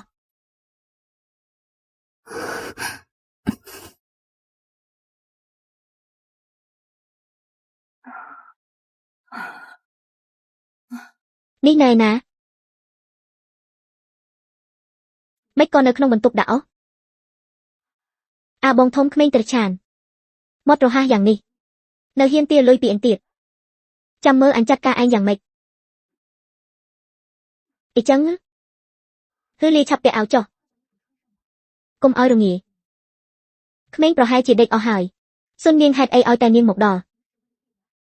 ក៏ដណ្ដើមមនុស្សប្រុសដែលខ្ញុំស្រឡាញ់រាប់ឆ្នាំទៅហេតុអីក៏មនុស្សមួយផ្ទះនេះការពារនាងខ្ញុំត្រូវតែបំបត្តិនាងឲ្យបាននាងចាំមើលចុះ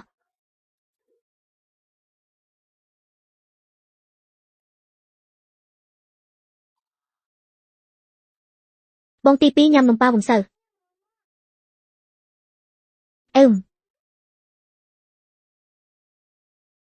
បងទី2បងញ៉ាំទៅ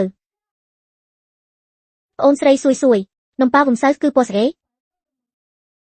មែនហើយបងទី2ពណ៌គឺជាពណ៌បែបណាពណ៌គឺពណ៌ស្នឹងណាសួយក៏មិនដឹងត្រូវពន្យល់យ៉ាងម៉េចដែរមនុស្សខ្វាក់សួររឿងអស់នេះមានប្រយោជន៍អីគេបងធំនិងបងទី3សុទ្ធតែអាចជួយធ្វើការងារផ្ទះមានតែអត់ប្រយោជន៍ឯងទេដែលស៊ីបាយទេរាល់ថ្ងៃបងទី2មិនមែនមនុស្សអត់ប្រយោជន៍ទេឯងក៏មិនគ្រាន់បើជាងគេប៉ុន្មានដែរបញ្ញាក្អែក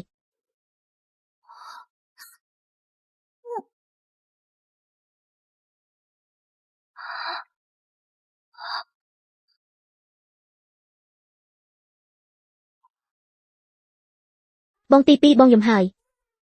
បងមិនបានយំទេប្អូនស្រីសួយបងសម្រេចចិត្តហើយថ្ងៃក្រោយបងនឹងខំរៀនគុណដើម្បីការពារប្អូនការពារគ្រួសារទាំងមូលភ្លៀងរងហើយបងទី2មើលនោះគឺអនុ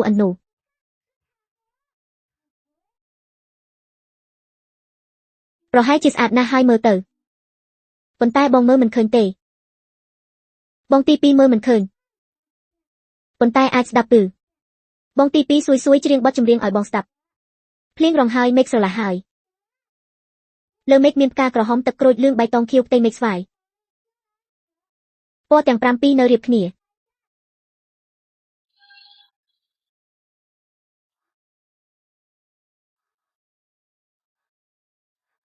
ប្អូនគឺប្អូនស្រីសួយបងទី2ភ្នែករបស់បង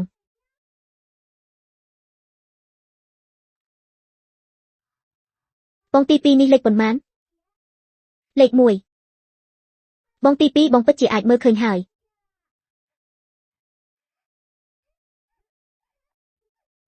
បងទី2ឆាប់លែងខ្ញុំប្អូនស្រីសួយ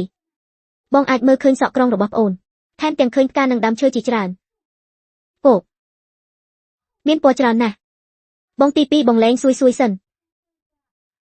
ភ្នែកបងទី2ពិតជាស្អាតណាស់ដូចជាផ្កាយនៅលើមេឃអីចឹងសួយថ្ងៃក្រោយបងនឹងកាន់តែខិតខំរៀនគុណមិនឲ្យមីងម្នាក់នោះធ្វើបាបប្អូនទៀតទេចាសមីងរបស់បងទី2ជាអ្នកណាមីងម្នាក់នោះគឺលាវជីនហ្វុងនឹងហើយគាត់គឺជាប្អូនថ្លៃស្រីរបស់បងប្រុសពុកនិយាយទៅគឺត្រូវជាបងថ្លៃស្រីរបស់ពុកអហ តាមពិតមានចិត្តអាក្រក់ម្នាក់នោះមិនមែនជាប្រពន្ធរបស់លោកអ៊ំទេហេមែនហើយពួកយើងបងប្អូនទាំង3សុទ្ធតែពុកជារើសមកពុកមិនដែលរៀបការមានប្រពន្ធទេតាមពិតលោកអ៊ំនឹងមានចិត្តអាក្រក់មិនមែនជាប្តីប្រពន្ធនឹងគ្នាទេម៉ែតែងតែយកច្រឡំចំពោះលោកអ៊ំរហូតមកអឺមបងទី2ចុះមានចិត្តអាក្រក់ម្នាក់នោះ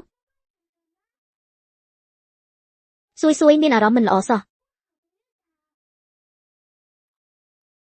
អូសេដ្ឋីលៀងលោកត្រូវតែរកយុទ្ធធម៌ឲ្យខ្ញុំសេដ្ឋីលៀងបងស្រីបងកាត់អីហ្នឹងនរណាធ្វើបាបបងសេដ្ឋីលៀងមីងសុននាងនោះកាចឆ្នះណាស់នាងថាលោកគឺជាដាដ៏កញ្ចាស់មិនចេះងាប់ថែមទាំងថានឹងរឹបអូសថងលុយរបស់លោកទៀតមើលថាលោកធ្វើស្អីនាងបានពូកែណាស់សុននាង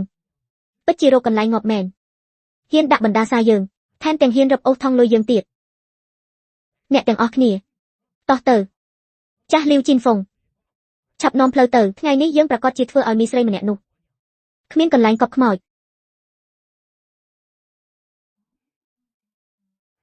សួយអេវ៉ាមើលចុះពួកយើងបានអីមកខ្លះមើលនេះបងធំយកកំសៅទៅដូរបានសាច់យប់នេះពួកយើងអាចស៊ីសាច់បានហើយពុកខ្ញុំយកទៅចាត់ចែងអេវ៉ាភ្នែកឯងមើលមិនឃើញទេពុកអាហេអេវ៉ាឯងអាចមើលឃើញហើយ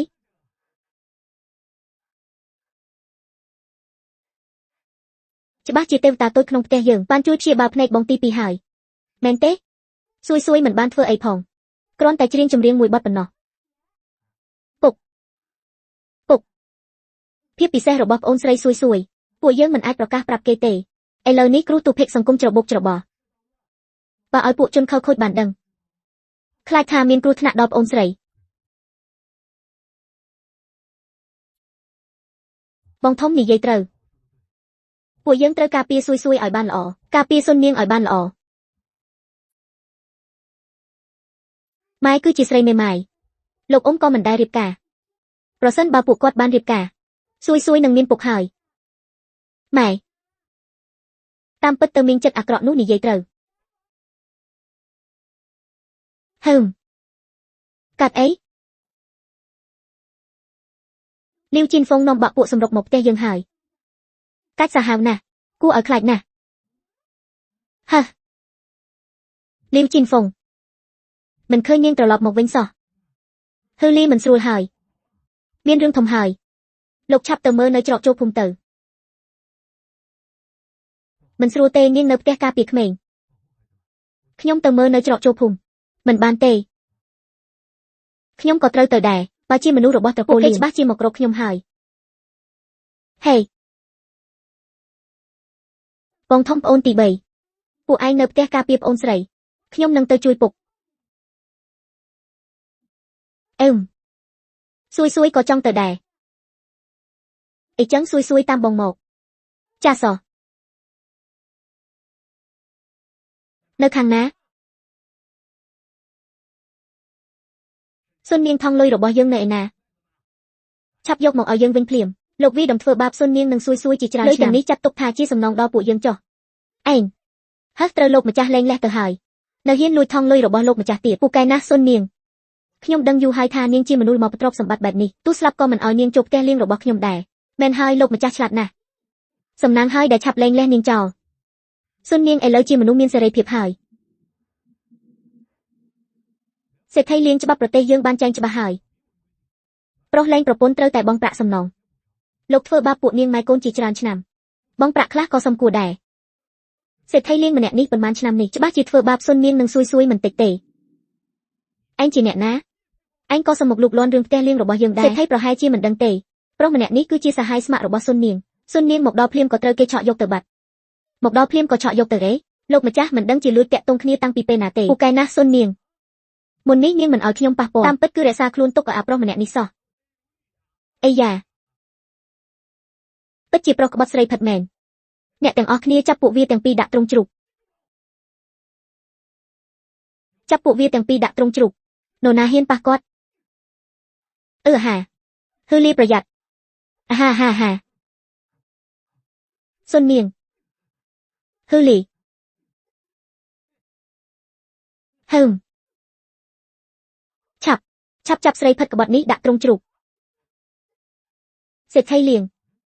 Hư liên mà nẹ ní cứ chi mà nú đại nhông sờ lạnh. Có cho bác chỉ trâu xuân niên bọc ra hài. Lục đo lên quạt tử. Lục mà chắc ba lên áp rong mà nẹ nụ. Ôi bong srei nhông túc chỉ ti pâng cò lọ ba mình đôi chân ngay còi bong srei nơi trâu ở dương mơ thay hài. Nẹ từng óc nia chập xuân niên bó trâu tuần lệ tử. Ôi lông tật ngọp tơ ôi ngọp tử. Mày. Nhông tha mình ôi dọc mai nhông tử tệ. Mai tiệt hai khmênh chẳng rải ni. Khmênh mùi cả đập hiên cờ lạp mịch phòng ghế. Nhông tha mình anu nhạt ôi thơ bạp mai nhông tê côn cùng một. Cú thnạn nè. Cùng.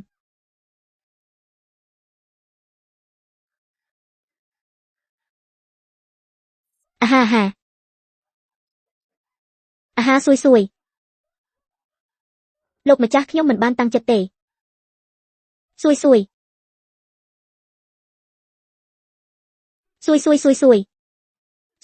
Xui côn đăng khuôn lang xui.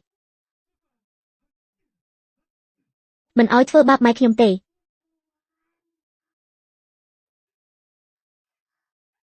Anh. Mi khmênh ngọp ní mấy có sạp test tu mộ ấy chăng. Lục mà chắc nhông mình ban tăng chật tệ Mình ấy tệ. Cứ khmênh ní tu mộ khuôn ảnh. Mình bẹ quan năng niên tệ tu bây chỉ khmênh ní ngọp cỏ đòi. Cú tu pitch nam ní mình đăng chỉ ai chlong pot rồi ọt phòng. Nẹ từng óc nia chập niên đã trong trục. Tế xui lên nhông. Xui lên. Xui côn chập đăng khuôn làng. Xui đăng khuôn làng. Xui cứ chỉ côn đồ bó lục na ha. Khmênh chẳng rải. Vì mình sạ xong chỉ côn đồ bọc nhông tệ.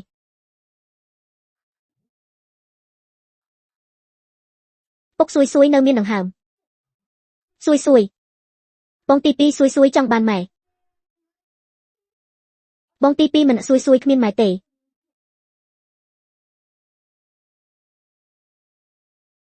Ha ạc phạ anh can đồng bông trong thưa ấy. Ha, nhông mình men phạ tệ. Ló na Evaประหยัดខ្លួន À ha.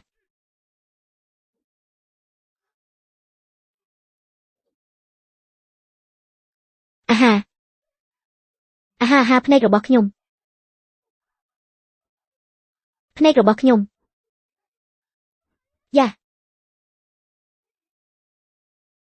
អាហារថ្មីមាសរបស់ខ្ញុំ ឯងធ្វើបាបគ្រួសារខ្ញុំឯងចង់ងាប់មែនទេអីយ៉ាឆាប់ទៅក្មេងទាំងពីរនេះសាហាវណាស់ខ្ញុំមិនដែលឃើញក្មេងណាពូកែវាយតបបែបនេះទេសេដ្ឋីលៀងចាំខ្ញុំផងអីយ៉ានាងចេញទៅឲ្យឆ្ងាយបើមិនមែននាងនាំផ្លូវពួកយើងមកដល់ទីនេះខ្ញុំមិននឹងអាចត្រូវក្មេងពីរនាក់នេះធ្វើបាបទៅនាងហេឆាប់ទៅកុំអីសេដ្ឋី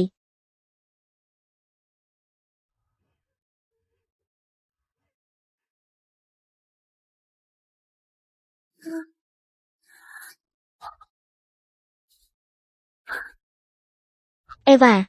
ថ្ងៃនេះឯងបានជួយសង្គ្រោះគ្រួសារយើងពុកមើលឯងមិនខុសទេ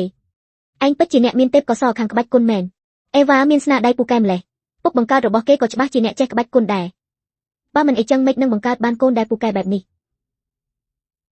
សុទ្ធតែជាគ្រួសារតែមួយការពារគ្រួសារគឺជារឿងដែលត្រូវធ្វើសុននាងពីមុន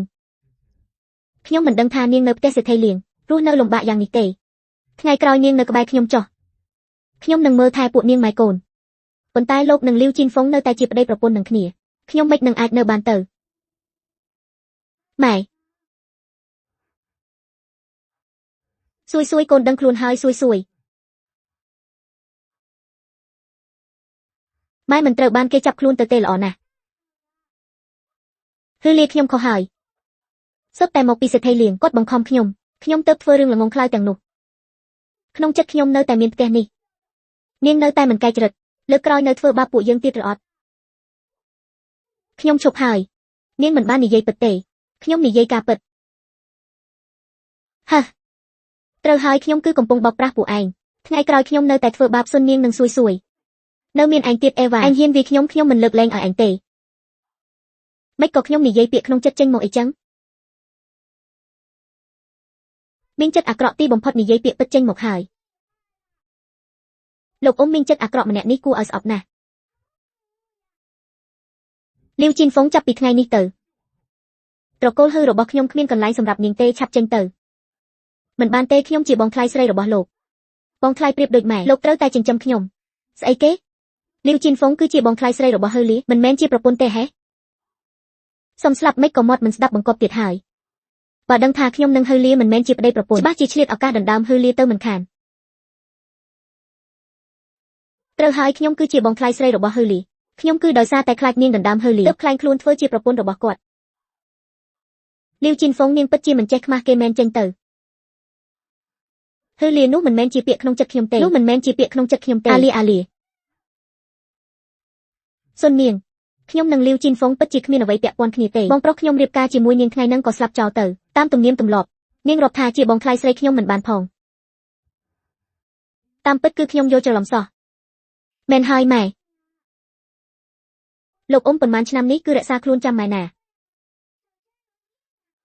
ក្មេងនេះនរណាបង្រៀនកូននិយាយបែបនេះ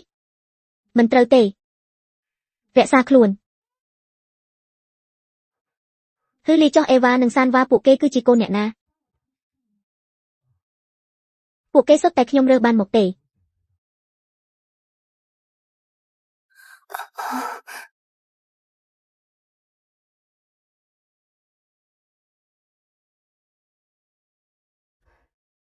ក្មេងទាំងនេះជីវិតក៏កំសត់ណាស់ដែរថ្ងៃក្រោយខ្ញុំនឹងចាត់ទុកពួកគេដូចជាកូនបង្កើតអីចឹងស៊ួយក៏នឹងចាត់ទុកពួកគេជាបងប្រុសបង្កើតដែរស៊ួយល្អណាស់ពួកយើងក៏ចូលទៅគេងវិញទៅ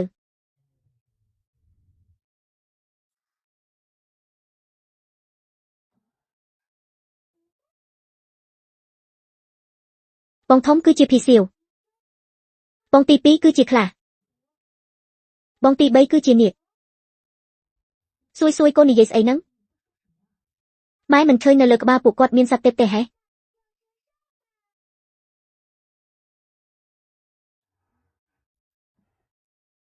ស៊ួយម៉ែមិនឃើញអីផងប្រហែលជាស៊ួយមើលច្រឡំហើយពិតជាស៊ួយមើលច្រឡំមែនទេបើបងប្រុសទាំង3មានអត្តសញ្ញាណធំបែបនេះលោកអ៊ំនិងម៉ែក៏មិនត្រូវគេធ្វើបាបទៀតដែរត្រកូលហឺទទួលយកស៊ួយចង់ឲ្យអ្នកទាំងអស់គ្នាមានជីវិតល្អបានហើយស៊ួយគេងទៅចាសសុននាងនៅផ្ទះមើលកូនផងល្ងាចបន្តិចខ្ញុំនឹងត្រឡប់មកវិញស៊ួយចាំលោកអ៊ំមកវិញនឹងចាប់ខ្លាធំមួយឲ្យកូនហឺលីរបួសរបស់លោកមិនទាន់ជាសះស្បើយទេមិនបាច់ប្រញាប់ទៅបបបាញ់ពេកទេមែនហើយលោកអ៊ំស៊ួយជាបារម្ភពីលោកឥឡូវនេះមានគ្នាមួយគ្រួសារត្រូវចិញ្ចឹមខ្ញុំត្រូវតែបបបាញ់សត្វឲ្យបានច្រើនយកទៅដូរលុយឲ្យពួកនាងមានជីវិតល្អប្រសើរខ្ញុំនៅមានប្រាក់ខ្លះសម្រាប់ដោះស្រាយសិន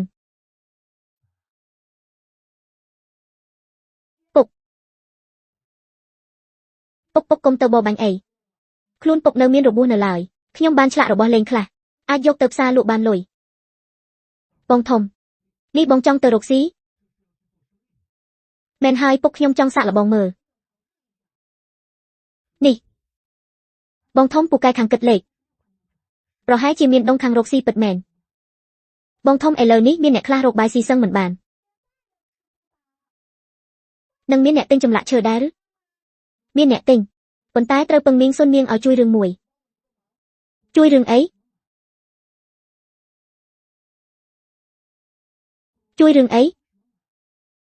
មីងសុននាងក្នុងថងលុយនេះមានលុយប៉ុន្មាន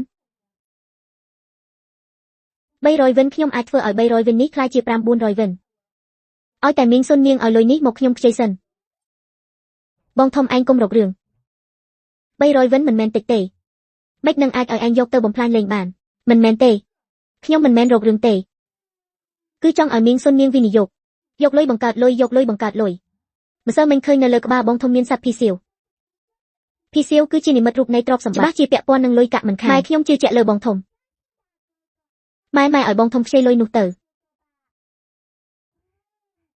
បានខ្ញុំឲ្យឯងខ្ចីអរគុណមីងសុននាងហើយក៏អរគុណស៊ួយដែលជួយ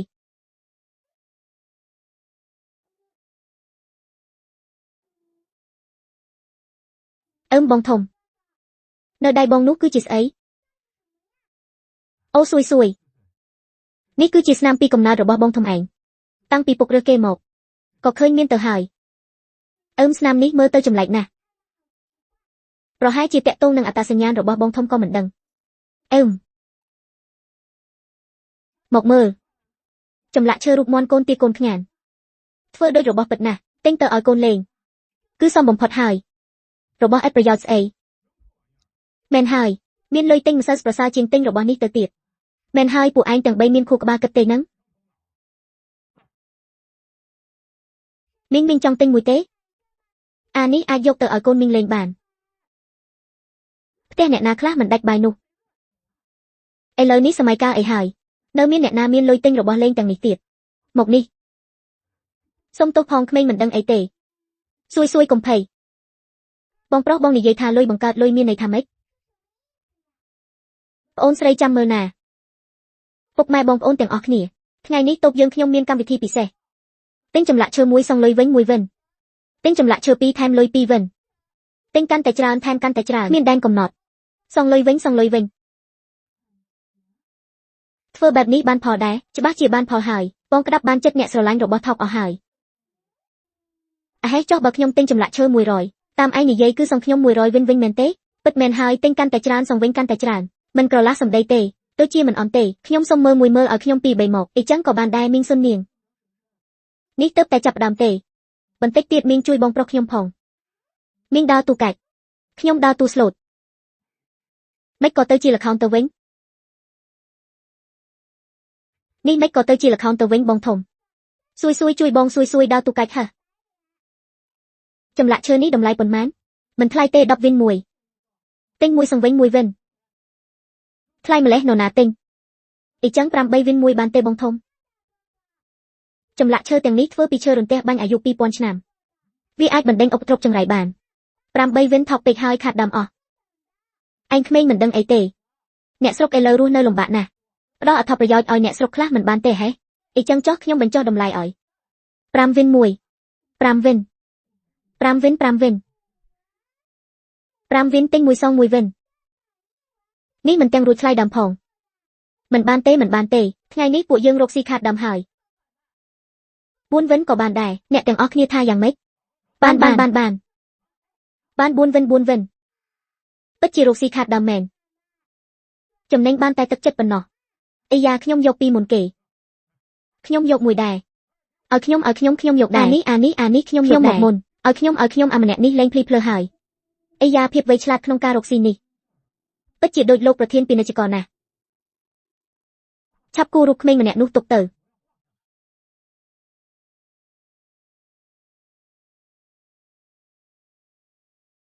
ទ្រព្យសម្បត្តិដ៏ច្រើនសន្ធឹកសន្ធាប់របស់ខ្ញុំនេះតែជាគ្មានអ្នកស្នងត្រឹមត្រូវប្រសិនបើកូនប្រុសរបស់ខ្ញុំដែលត្រូវគេលួចតាំងពីកើតនៅមិនដឹងល្អយ៉ាងណាទេហើយលោកប្រធានរកឃើញកូនប្រុសលោកហើយលោកមើលនេះគឺជាកូនប្រុសខ្ញុំកូនប្រុសខ្ញុំឥឡូវនៅណាកំពុងលក់ចម្លាក់ឈើនៅឯផ្សារចម្លាក់ឈើសម័យនេះនៅមានអ្នកទិញរបស់នោះទៀតហេអីយ៉ាមានអ្នកទិញហើយលក់ដាច់ខ្លាំងទៀតផងពិតជាកូនប្រុសរបស់ខ្ញុំមែនមានដងខាងរកស៊ីឆាប់ឲ្យគេរៀបចំរទេសសេះខ្ញុំចង់ទៅមើលផ្ទាល់ហើយឆ្លៀតពេលអរគុណអ្នកចិត្តល្អដែលចិញ្ចឹមកូនខ្ញុំផងបាទខ្ញុំយកមួយដែរអានេះខ្ញុំយកដែរខ្ញុំមកមុនឲ្យខ្ញុំនេះលួរបស់អេតចៃស្អីមិនក៏មានមនុស្សទិញចម្លាក់ឈើច្រើនម្លេះ4វិនមួយទិញមួយសងមួយវិនអាហាគឺពួកឯងលាវជីនហ្វុងនាងចង់ធ្វើស្អី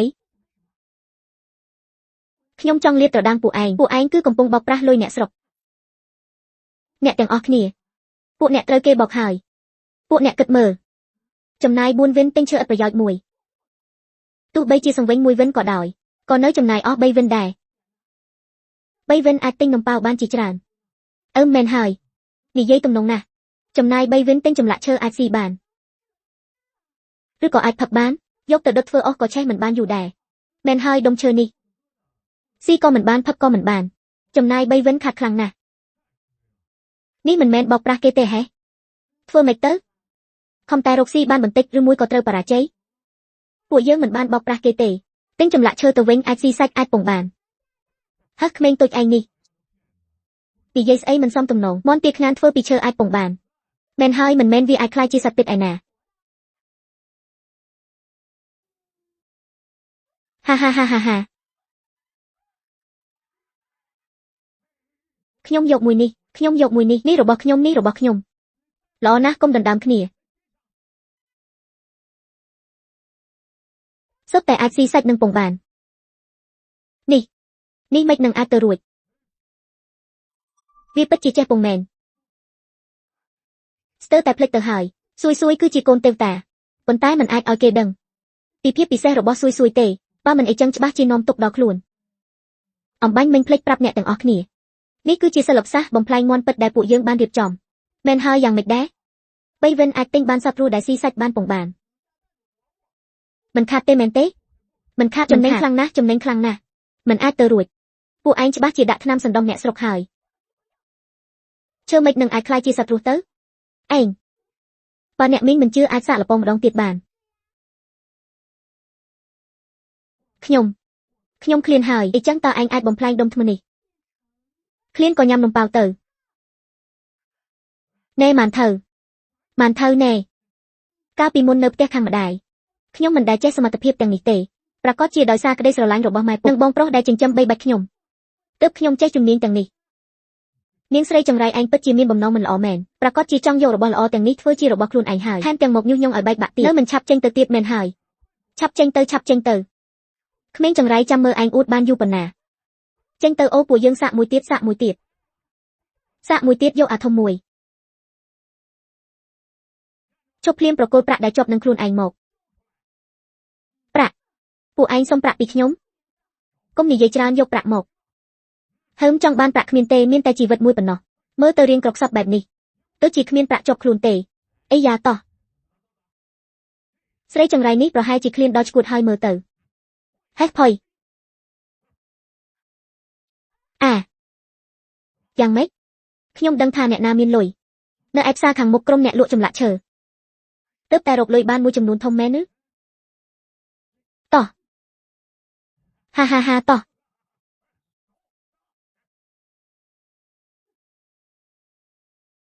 ពួកយើងមានលុយហើយអាចទិញភូមិគ្រឹះធំនៅបានហើយមែនហើយទិញផ្ទះស៊ុយលុយទាំងនេះនៅមិនទាន់គ្រប់គ្រាន់ទេម៉ែសុននាងទីនេះមាន500-400វ៉េនមិនខ្វះមួយកាក់ទេម៉ែយកទុកទៅលុយនេះកូនជារកបានម៉ែមិនអាចយកទេពុកបាននិយាយហើយម៉ែសុននាងគឺជាម្ចាស់ស្រីនៃគ្រួសារហឺរបស់យើងលុយក្នុងផ្ទះគឺគួរតែឲ្យម៉ែជាអ្នកកាន់ហើយម្ចាស់ស្រីស្អីទៅម៉ែនិងពុករបស់ហែងបានហើយតោះត្រឡប់ទៅផ្ទះវិញឃ្លានណាស់ចង់ញ៉ាំបាយណាស់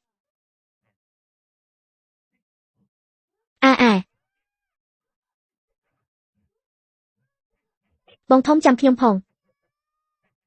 បងធំចាំខ្ញុំប្អូនស្រីខ្ញុំត្រូវបានគេចាប់ទៅហើយសូមពួកលោកជួយខ្ញុំដេញតាមជនពាជួយប្អូនស្រីខ្ញុំផងជនពាសម័យនេះពួកវាប្លន់សម្លាប់មិនរើសមុខអ្នកណាហ៊ានទៅពាក់ព័ន្ធចេញទៅហេ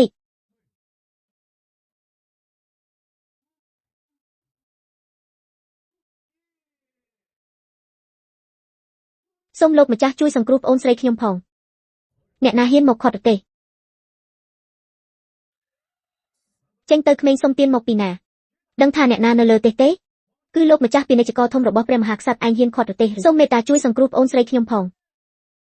ពួកលោកមានសេះរត់លឿនអាចដេញតាមទាន់ជនពាលប្អូនស្រីខ្ញុំត្រូវបានគេចាប់បើយឺតពេលនឹងមិនទាន់ការទេណែអាដៃនេះក្មេងក្បាលរឹងស្ដាប់មិនយល់ភាសាមែនទេលោកម្ចាស់ពាណិជ្ជករធំកំពុងប្រញាប់ទៅរកកូនប្រុសតូចខានការងារធំឯងទទួលខុសត្រូវរួចទេតាវ៉ាឆាប់ក្រោកឡើងសូមទោសផងកូនស្រីខ្ញុំត្រូវបានគេចាប់ទៅកូនប្រុសខ្ញុំចិត្តក្តៅទៅមកខាត់ផ្លូវលោកពួកយើងនឹងបើកផ្លូវឲ្យឥឡូវហើយតាវ៉ាកូនកុំតន់អភ័យពុកទៅប្តឹងលោកមេស្រុកស៊ុយនឹងមានគ្រោះថ្នាក់ដែរទេជនពាននៅសម័យទុភិកសាហាវដូចស៊ីសាច់មនុស្សក្មេងស្រីនោះប្រកាសជាស្លាប់មិនខានតាវ៉ាឯងខាត់ប្រទេសគេក៏គ្មានប្រយោជន៍ដែរអ្នកណាទៅខ្វល់ពីជីវិតរាស្ត្រតូចតាចថោកទាបដូចពួកឯងនោះ លាវជីនហ្វុងជនពាលទាំងពីរអ្នកនោះគឺនាងជាអ្នកហៅមកមែនទេពាក់ព័ន្ធអីនឹងខ្ញុំមកពីពួកឯងធ្វើខ្លួនលេចធ្លោពេកនៅឯផ្សារទើបតាក់ទាញជនពាលធ្វើឲ្យក្មេងមានគ្រោះថ្នាក់ដល់ជីវិតសប្បាយខ្លាយជាទុកហើយមែនទេនាងនិយាយផ្ដេសផ្ដាសសួយនឹងមិនកើតអីទេក្មេងតរឆានអញហ៊ានច្រើនអញអេ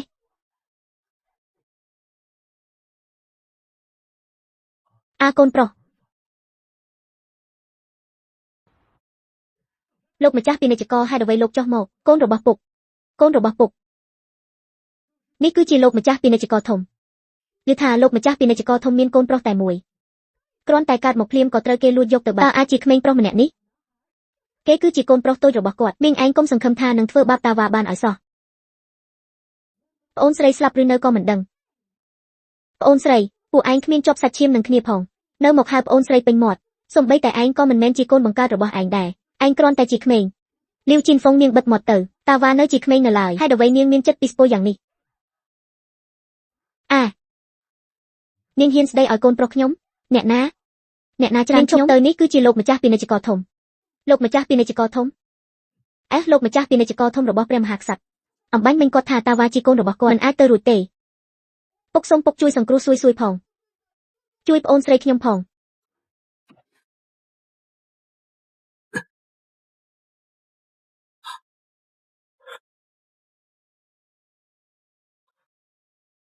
កូនឲ្យពុកគឺជាឪពុករបស់ឯងណាថាម៉េចតាវ៉ាគឺជាកូនរបស់លោកម្ចាស់ពាណិជ្ជករធំឯងឆាប់នាំគ្នាទៅតាមជួយក្មេងស្រីឈ្មោះសួយនោះមកវិញឲ្យបានបើនាងបាត់សក់សំបីតែមួយសរសៃខ្ញុំនឹងសួរនាំទោសពីឯងប្រកាសជាបានកូនប្រុសលោកនេះគឺម៉ែសុននាងគឺជាមនុស្សក្នុងបេះដូងរបស់ពុកហ៊ឺលីរបស់ខ្ញុំហ៊ឺលីគឺជាអ្នកមានគុណតែបានចិញ្ចឹមកូនប្រុសខ្ញុំជាច្រើនឆ្នាំមកនេះខ្ញុំត្រូវតែតបស្នងសងគុណគាត់ឲ្យបានល្អរៀបចំភូមិគ្រឹះ10ខ្នងដីស្រែរាប់រយហិកតាមានរាប់ម៉ឺនដំឡឹងដើម្បីបង្ហាញពីទឹកចិត្តរបស់ខ្ញុំមិនអាចទៅរួចទេ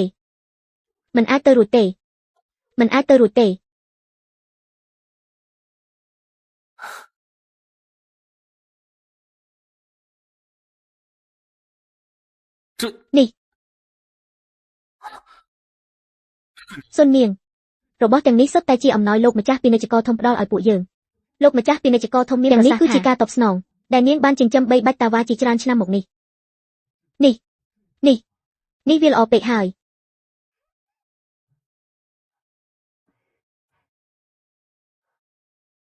ប៉ាសួយថ្ងៃក្រោយទីនេះគឺជាផ្ទះរបស់ឯងហើយជនពាលប៉ុន្មានអ្នកដែលចាប់ឯងមុននេះត្រូវបានពុកធំចាត់ការរួចហើយនៅមានស្រីម្នាក់ឈ្មោះលាវជីនហ្វុងនោះក៏ត្រូវបានបញ្ជូនចូលគុកហើយដែរកូនមិនភ័យខ្លាចទេមែនទេអត់ទេអរគុណលោកពុកធំកូនប្រុសកូនមើលចុះពេញចិត្តនឹងភូមិគ្រឹះនេះទេវ៉ាវទីនេះល្អជាងផ្ទះត្រកូលលៀងរាប់ពាន់រាប់ម៉ឺនដងលោកម្ចាស់ពាណិជ្ជករធំអំណោយទាំងនេះថ្លៃថ្លាពេកហើយពួកយើងពិតជាមិនអាចទទួលទេការចិញ្ចឹមដាវ៉ាវាគឺជានិស្ស័យមិនមែនចង់បានការតបស្នងទេបងប្រុសហ៊ឺលីបងនិងខ្ញុំកុំមានចិត្តក្រែងអីបើមិនមែនបានបងជួយមើលថែតាវ៉ាប៉ុន្មានឆ្នាំនេះខ្ញុំក៏គ្មានឱកាសបានជួបគេទៀតដែរហើយសួយទៀតបើមិនមែនតាវ៉ាហ៊ានទៅខាត់រទេះខ្ញុំដើម្បីជួយនាងទេខ្ញុំក៏មិនបានជួបជុំជាមួយកូនប្រុសលឿនយ៉ាងនេះដែរតាមពិតបងប្រុសធំគឺជាកូនប្រុសរបស់លោកម្ចាស់ពាណិជ្ជករធំដ៏មានទ្រព្យសម្បត្តិស្តុកស្ដម្ភចុះបងប្រុសទី2និងបងប្រុសទី3មានឋានៈអស្ចារ្យអ្វីដែរទៅ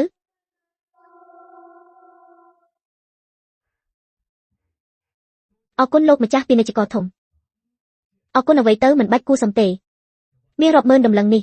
ធានាឲ្យគ្រួសារហ៊ឺរបស់បងរស់នៅសុខស្រួលមួយជីវិតល្អណាស់គ្រួសារហ៊ឺមានលុយហើយតាវ៉ាកូនព្រមទៅផ្ទះជាមួយពុកទេ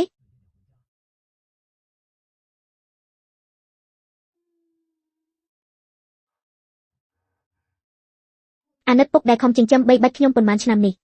សួយក៏មិនទាន់បានញ៉ាំរបស់ឆ្ងាញ់ខ្ញុំដាច់ចិត្តមិនបានទេពុកក៏ដាច់ចិត្តពីកូនមិនបានដែរលោកពុកធំមួយឆ្នាំមាន12ខែ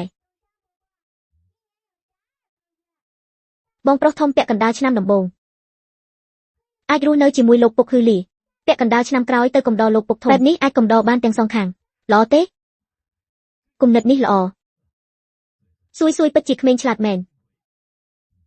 ពុកធំអាចបំពេញបំណងកូនមួយកូនចង់បានអ្វីនិយាយមកចុះកាលពីមុនគ្រួសារតកូលៀងតែងតែធ្វើបាបម៉ែ សួយខ្លាចថាពួកគេនឹងមកធ្វើបាបម៉ែទៀតតើអាចធ្វើឲ្យពួកគេមិនហ៊ានមកទៀតបានទេត្រកូលលៀងគឺត្រកូលសេដ្ឋីលៀងនៅភូមិលៀងនឹងមែនទេ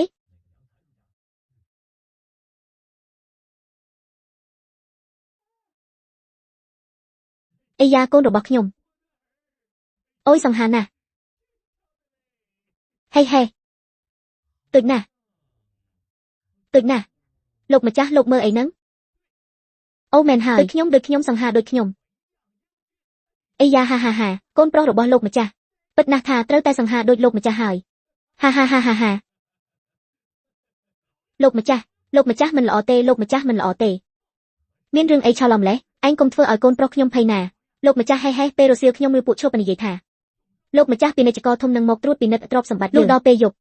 ហាងទំនិញទាំងអស់របស់ត្រកូលលៀងយើងត្រូវបានលោកម្ចាស់ពាណិជ្ជករធំបិទអស់ហើយគាត់ថាគ្រួសារយើងបំពានច្បាប់ពាណិជ្ជកម្មត្រូវតែត្រួតពិនិត្យឲ្យសពគ្រប់ថាម៉េច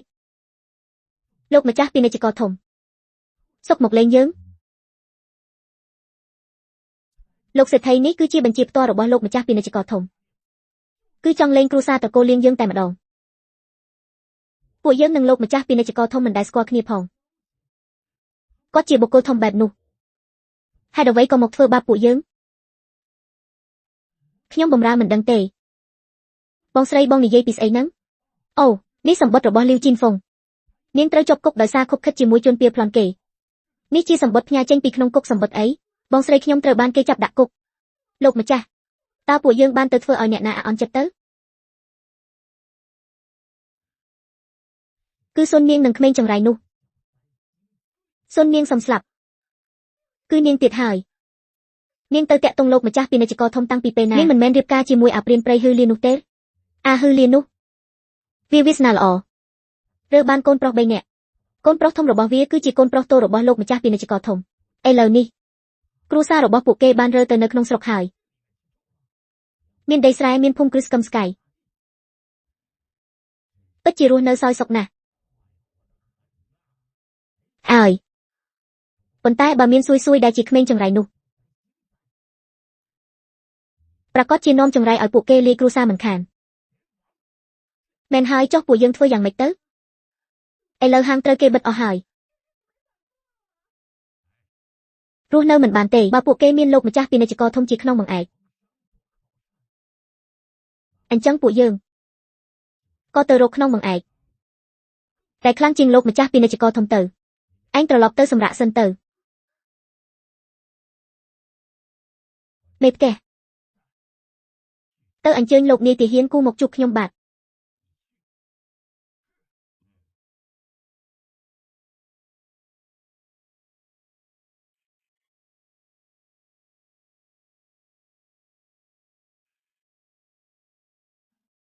ឆ្ងាញ់ណាស់ចុះបងប្រុសធំហេតុអីបងប្រុសធំមិនមកញ៉ាំបាយបងប្រុសធំរបស់កូនទៅរៀនធ្វើចំនួនជាមួយលោកម្ចាស់ពាណិជ្ជករបន្តិចទៅត្រឡប់មកវិញសួយគឺជាផ្កាយសំណាងរបស់ផ្ទះយើងតាំងពីកូនមកដល់ពួកយើងមានសាច់ញ៉ាំរាល់ពេលថែមទាំងបានផ្ទះធំបែបនេះទៀតឲ្យតែគ្រប់គ្នាចូលចិត្តសួយគឺបានហើយចូលចិត្តហា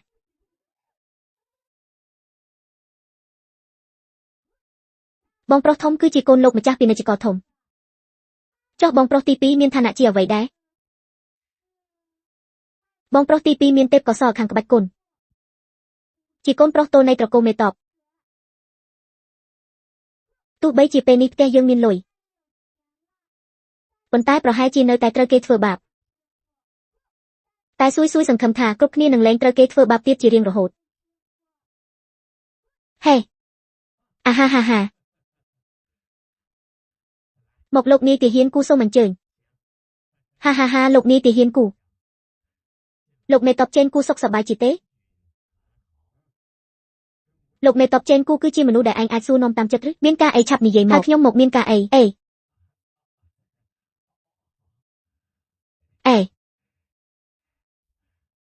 លោកនាយទាហានគូនេះគ្រាន់តែជារបស់បន្តិចបន្តួចសូមមេត្តាទទួលយកផងហា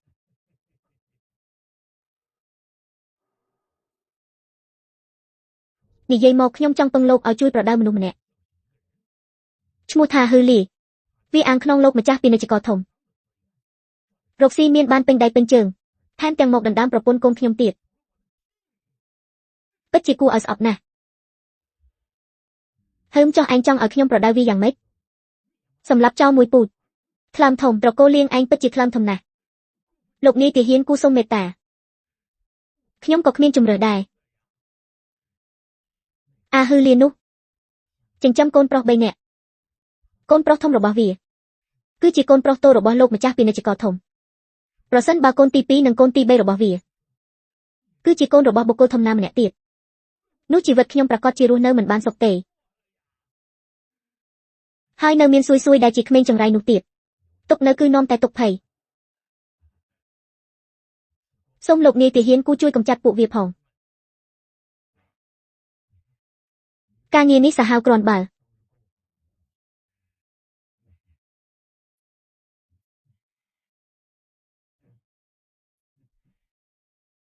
ឲ្យតែលោកនាយទាហានគូព្រមជួយក្រោយសម្រេចការនឹងមានជូនថែមទៀត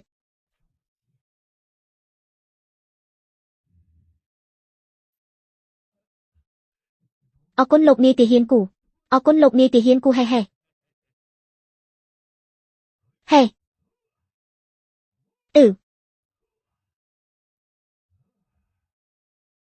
លោកមេតបលោកមករកខ្ញុំមានការអ្វីថ្ងៃនេះមន្ត្រីស៊ីវិលបានប្តឹងខ្ញុំជាច្រើនលើកថាមានអ្នកស៊ីឈ្នួលធ្វើរឿងទុច្ចរិតក្នុងនោះគ្មានឯងទេមែនទេខ្ញុំមិនដែលធ្វើរឿងបែបនោះទេគ្មានគឺល្អហើយខ្ញុំទៅមើលកូនប្រុសខ្ញុំសិន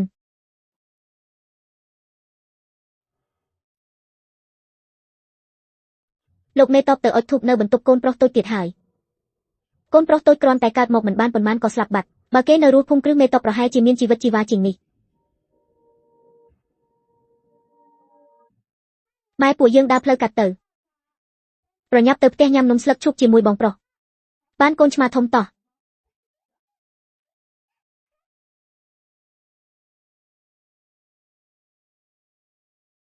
ម៉ែម៉ែអសរបីនោះអានថាម៉េចនោះគឺជាភូមិគ្រឹះមេតបទីនោះគឺជាផ្ទះរបស់លោកមេតបចេនគូមេតបចេនគូបងប្រុសទី2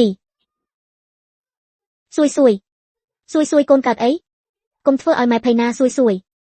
មានអ្នកណានៅទេឆាប់មកជួយផងសួយក្មេងនេះកើតអីសុកក៏សន្លប់ខ្ញុំមិនដឹងទេកូនស្រីខ្ញុំសុកស្រាប់តែសន្លប់បងប្រុសតើអាចជួយហៅគ្រូពេទ្យឲ្យខ្ញុំផងបានទេក្នុងភូមិគ្រឹះមេតបមានពេទ្យយោធានាងចាំនៅទីនេះសិនខ្ញុំទៅរាយការណ៍ជូនលោកមេតបបានយ៉ានគឺជាកំហុសរបស់ពុកកាលនោះពុកមិនអាចការពារកូននិងម៉ែបានធ្វើឲ្យកូនជួបការវាយឆ្មក់តាមផ្លូវត្រឡប់មកភូមិគ្រឹះកាលនោះកូននៅតូចនៅក្នុងនៅឡើយក៏ត្រូវឃ្លាតឆ្ងាយពីពុកទៅ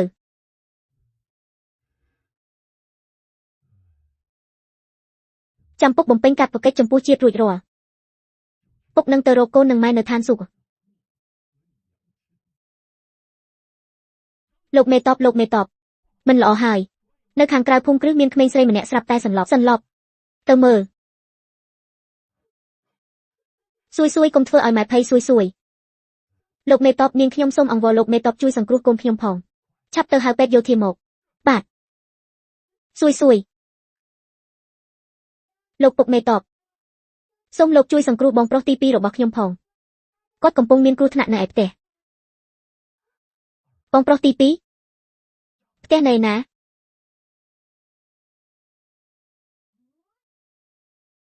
ហូឪវ៉ាចូលចិត្តហាត់គុណយ៉ាងនេះចាំពុកធ្វើដាវឈើឲ្យមួយយកទេយកអរគុណលោកពុកចាំធ្វើឲ្យកូនរួចហើយនឹងធ្វើឲ្យប្អូនសួយមួយដែរដើម្បីឲ្យគេមានរបស់លេងផឹកទឹក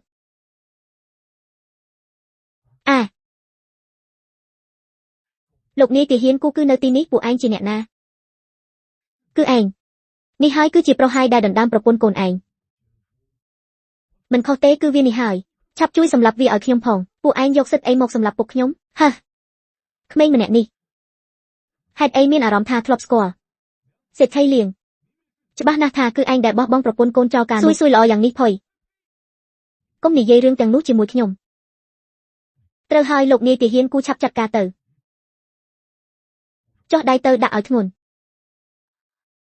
ហឺឈប់ភ្លាម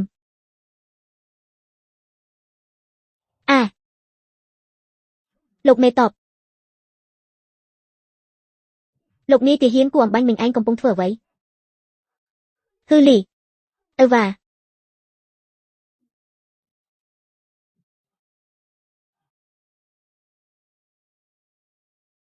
ម៉ែឯងនឹងពួកគេជាបាក់ពួកតែមួយក្មួយប្រុសស្ដាប់ខ្ញុំសិនពួកវាធ្វើបាបខ្ញុំនិងពុកម៉ែលោកចាប់អូនស្រីខ្ញុំនិងម៉ែសុននាងមកមិនមែនទេអឺវ៉ាកូនកុំយល់ច្រឡំបងប្រុសទី2ពួកឃាតករធ្វើបាបអូនស្រី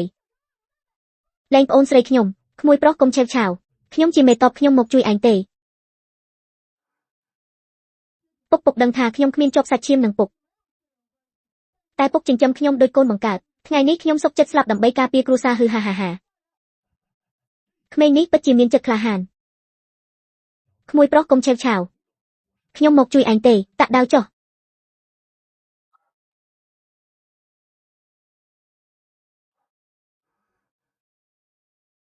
ឈាមលោកមេតបនិងឈាមក្មេងនោះរលាយចូលគ្នាហើយតើអាចទេថាគេគឺជា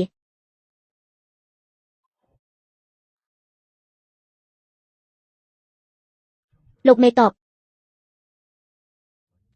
តាំងពីដើមមកមានកូនប្រុសតែមួយគឺយ៉ានតើអាចទេថាក្មេងប្រុសនេះនាំមនុស្សលោកចេញពីផ្ទះខ្ញុំទៅតាក់ខ្ញុំចុះទៅ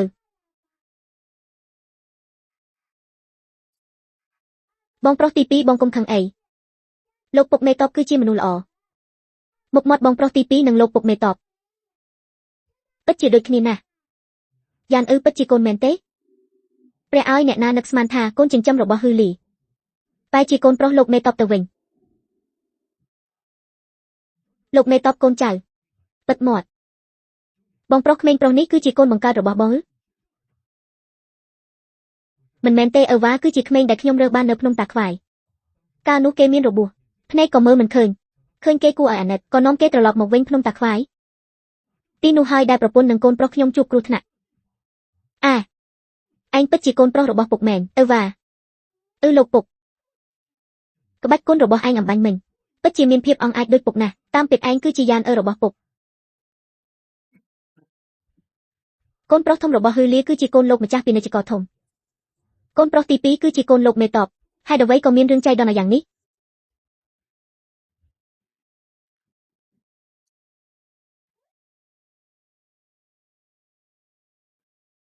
កូនប្រុសសំណប់ចិត្តរបស់ពុកម្នាក់នោះមិនមែនជាកូនបង្កើតរបស់ពុកទេឯងកុំមកនិយាយផ្ដេសផ្ដាសជាមួយខ្ញុំប្អូនប្រុសពិតជាមិនមែនជាកូនបង្កើតរបស់ពុកទេនាងក្មេងស្រីម្នាក់នេះកូនបង្កើតរបស់ខ្ញុំមិននឹងអាចមិនមែនជាសាច់ឈាមរបស់ខ្ញុំឯងកុំមកញុះញង់នៅទីនេះត្រកូលលៀងមិនចាំបាច់ទុកកន្លែងឲ្យសួយទេសួយគឺជាក្របពេជ្ររបស់ត្រកូលហឺពួកយើងស្រឡាញ់នាងមិនទាន់ទាំងគ្រប់គ្រាន់ផងឯងអាចកក់ក្ដៅបានមែនហើយចាប់ពីថ្ងៃនេះទៅសួយនិងត្រកូលលៀងរបស់ឯងគ្មានពាក់ព័ន្ធអ្វីគ្នាទៀតទេហើយក្មេងចង្រៃម្នាក់សោះនៅទុកដូចរបស់មានតម្លៃ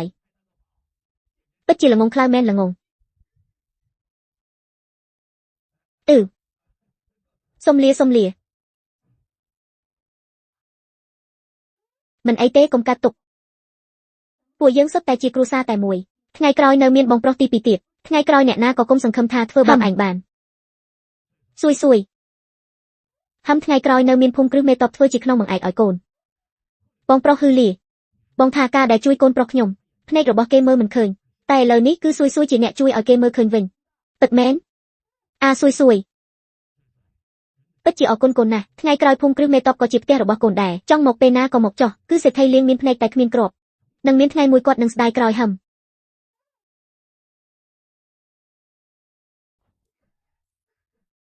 តិចប្រយ័ត្នរំខានកូនឲ្យភ្ញាក់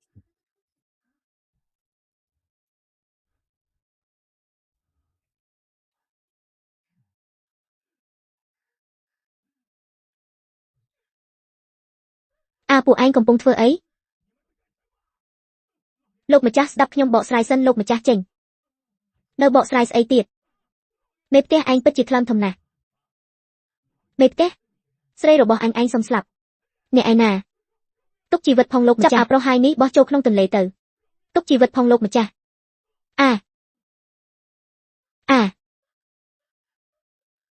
លោកម្ចាស់ខ្ញុំត្រូវបានគេបង្ខំ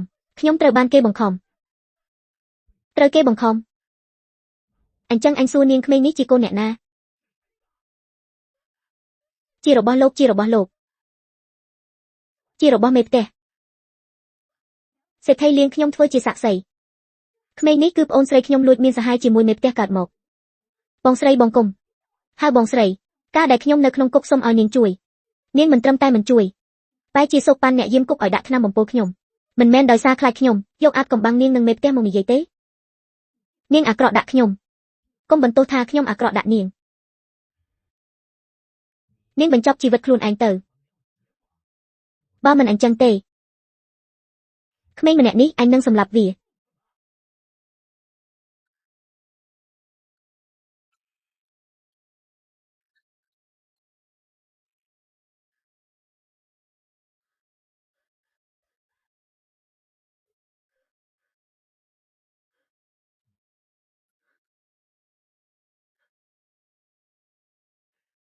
នាងអ្នកឯណាយកអាមួយនេះទៅបោះចោលលើភ្នំឲ្យឆ្កែចកស៊ីប្អូនស្រីស្លាប់ហើយខ្ញុំមិនមែនអាចឆ្លៀតឱកាសតោងសេដ្ឋីលៀងធ្វើជាក្នុងបង្អែកបានទេប្រកាសជាសួយដែលជាក្មេងចង្រៃនោះហើយពេលដែលវាចាក់ចេញទៅបានឆក់យកសំណាងល្អរបស់ត្រកូលលៀងខ្ញុំទៅអស់បើមិនអញ្ចឹងទេបិចនឹងអាចគ្រួសារហឺរបស់វាសុកឡើងធំត្រដែតថែមទាំងតោងបានលោកម្ចាស់ពាណិជ្ជករនិងលោកមេតបធំទៀតលោកម្ចាស់ពាណិជ្ជករនិងលោកមេតបធំអ្នកទាំងពីរអ្នកនេះបូកបញ្ចូលគ្នាក៏មិនស្មើនឹងលោកម្ចាស់ម្នាក់នោះដែរបំណងរបស់នាងគឺ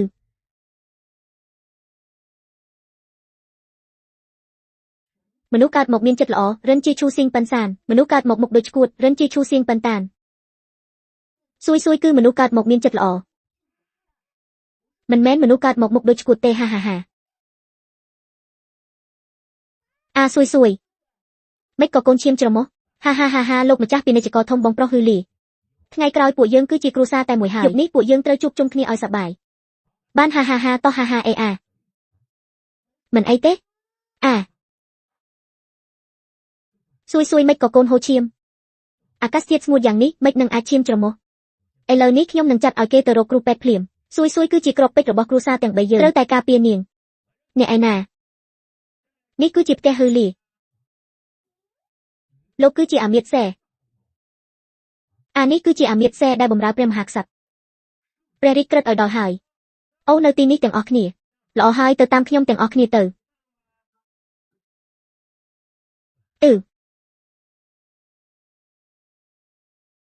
សូមព្រះអង្គមានព្រះជន្មយឺនយូរក្រោកឡើងចុះអោព្រះគុណព្រះអង្គ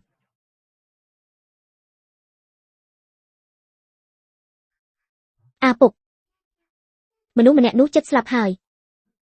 ថាម៉េចសួយកុំនិយាយផ្ដេសផ្ដាសក្មេងស្រីម្នាក់នេះពិតជាធំថ្លើមហ៊ានដាក់បណ្ដាសាយើងឲ្យស្លាប់នៅចំពោះមុខសួយមិនបាននិយាយកុហកទេសួយតាមពិតនាងគឺជាក្មេងនៅភូមិលៀងដែលគេល្បីថាជាក្មេងចង្រៃនោះឬព្រះអង្គសួយគឺជាកូនធម៌របស់ទូបង្គំមានចិត្តសប្បុរសបរិសុទ្ធមិនដែលធ្វើបាបអ្នកណាទេព្រះអង្គបើគ្មានសួយទូបង្គំនឹងមេតបចេនគូក៏នឹងមិនអាចរកឃើញកូនបង្កើតរបស់ខ្លួនដែរជាផ្កាយសំណាងមិនមែនជាផ្កាយចង្រៃទេប៉ុន្តែសេដ្ឋីលៀងនៅភូមិលៀងនោះបានប្តឹងមកថាសួយជាក្មេងចង្រៃនាំទុកដល់រាជថែមទាំងថាមេតបចេនគូនឹងលោកម្ចាស់ពាណិជ្ជករធំខុបខិតគ្នាមានបំណងក្បត់ប្រគល់អំណាចមកវិញភ្លាមទូបង្គំត្រូវបានគេលាបពណ៌តាំងពីបុរាណកាលមកមេតបនិងពាណិជ្ជករមិនអាចមានទំនាក់ទំនងជិតស្និទ្ធពេកទេថ្មីនេះពួកឯងពីរនាក់បានទិញសាច់ជប់លៀងជាមួយគ្នាតើមិនមែនជាការរៀបផែនការសម្រាប់យើងដើម្បីឆ្លៀតឱកាសដណ្ដើមរាជសម្បត្តិទេអ្នកដែលចង់ធ្វើបាបព្រះអង្គមិនមែនលោកពុកធំទាំងពីរទេគឺជាសត្វឆ្មាសត្វឆ្មាស្អីសួយកុំនិយាយផ្ដេសផ្ដាស ទីនេះគឺជាបន្ទប់ធ្វើការរបស់ស្ដេចព្រះអង្គក្មេងនៅតូចសម្ដីក្មេងមិនដឹងក្តីសូមព្រះអង្គគុំប្រកាន់ទោសអីអូឯងមិនខ្លាចយើងទេប្រជាជនតែងនិយាយថាព្រះអង្គមានចិត្តមេត្តាធម៌ស្រឡាញ់រាស្ត្រខ្ញុំម្ចាស់មិនដែលធ្វើរឿងខុសនឹងមនសិការប្រកាសជាមិនខ្លាចកាយវិការក្មេងនេះមានចំណុចខ្លះដូចរាជវង្សព្រះអង្គធ្លាប់គឺរឿងល្បិចឆ្មាបដូរយកព្រះរាជបុត្រទេចៅតូចតាមពិតឯងចង់និយាយពីអ្វីឲ្យប្រកាសព្រះរាជបុត្រមិនមែនជាព្រះរាជបុត្រពិតទេគឺជាសត្វឆ្មាថ្លើមធំហ៊ានប្រមាថរាជទាយាទបើមិនជឿអាចហៅរាជទាយាទមកទល់បានបងប្រុសធំគឺជាតំណាងទ្រព្យតាក់ទងនឹងប្រាក់កាសដូច្នេះគឺជាកូនរបស់លោកម្ចាស់ពាណិជ្ជករធំបងប្រុសទី2គឺជាខ្លាតាក់ទងនឹងក្បាច់គុណដូច្នេះគឺជាកូនរបស់លោកពុកមេតបបងប្រុសទី3ជានាគនាគគឺតាក់ទងនឹងស្ដេចពិតប្រាកដសពថ្ងៃគឺជាព្រះអង្គដូច្នេះបងប្រុសទី3ប្រាកដជាកូនរបស់ព្រះអង្គព្រះអង្គរាជទាយាទគឺជាបុត្រដែលប្រសូតពីព្រះមហាក្សត្រស្រឡាយសុទ្ធល្អមិននឹងអាចជាខ្លាយបានប្រកាសជាក្មេងនេះនិយាយមិនដឹងអីហើយនិយាយផ្ដេសផ្ដាសការពិតពីអតីតកាលដាច់ខាតមិនអាចឲ្យព្រះអង្គដឹងបានទេបើមិនអញ្ចឹងទេជីវិតខ្ញុំចប់មិនខានព្រះអង្គសួយគឺជាទេវតានាំសំណាងចាប់ជាតិសម្ដីនាងពិតជាស័ក្តិសិទ្ធិណាស់មិនមែនចេះតែនិយាយទេថ្លើមធំ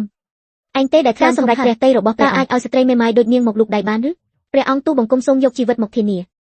សម្ដីសួយមិនមានពាក្យកុហកសំបីតែកន្លះព្រះអង្គប្រសិនបើព្រះអង្គចង់ដាក់ទោសសួយទូបង្គំសុខចិត្តទទួលទោសជំនួសនាងបានហើយរាជទាយាទមក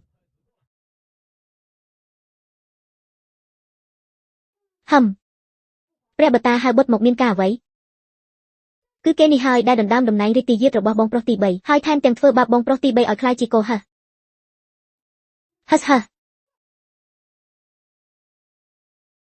នោះជាស្អីស្ដេចឆ្កែសំស្លាប់យប់នេះអញនឹងដាក់ថ្នាំបំពុលលែងឲ្យស្លាប់យ៉ាងនេះឯងនឹងគ្មានថ្ងៃដឹងថាអញជាក្មួយប្រុសរបស់អាមាត្យសេថ្ងៃស្អែកអ្នកដែលអង្គុយលើបល្ល័ង្កមាសគឺអញយើងអំបាញ់មិញបានឬពីចិត្តគំនិតរបស់រាជទាយាទចង់ក្បត់ស្ដេចភ្លីភ្លើមើលស្អីកាលនោះម្ដាយឯងគឺជាអ្នកបោះសម្អាតក្នុងបន្ទប់ធ្វើការឯងគ្រាន់តែចង់ឡើងគ្រែជាមួយឯងបែរជាត្រូវឯងបញ្ជាឲ្យសេះហើយខ្លួន5ចំណែកពួកអាមាត្យសេរបស់អញបានបដូរអញនឹងរាជទាយាទពិតគឺចង់ឲ្យឯងភ្លក់រសជាតិនៃការបែកបាក់សាច់ឈាមមិនលើសពីថ្ងៃស្អែកផែនដីទាំងមូលនឹងជារបស់អញព្រះបតាហើយបុត្រមកតើមានការអ្វីតើអាចទេថាចិត្តគំនិតរបស់រាជទាយាទសុទ្ធតែជាការពិតមិនបានទេយើងត្រូវតែរកការពិតឃើញអាសេទៅយកកញ្ចក់ដែលពេលថ្វាយមកល្បីថាកញ្ចក់នោះអាចឆ្លុះឃើញអតីតជាតិនិងបច្ចុប្បន្នជាតិតើអាចទេព្រះអង្គចាប់ផ្ដើមសង្ស័យអត្តសញ្ញាណរាជទាយាទហើយនៅឈរធ្វើអីទៀតនៅមិនឆាប់ទៅយកមក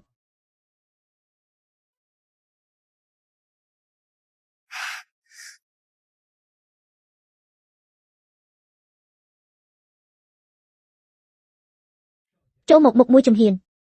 បុត្រមិនចូលចិត្តឆ្លុះកញ្ចក់យើងនិយាយមនុស្សទេចូលមក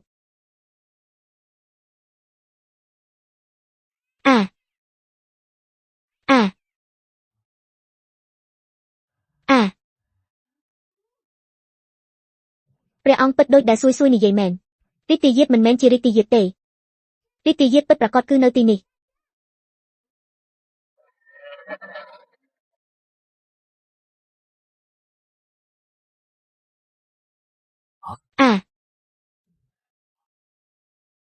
ក្រាបថ្វាយបង្គំរាជទាយាទ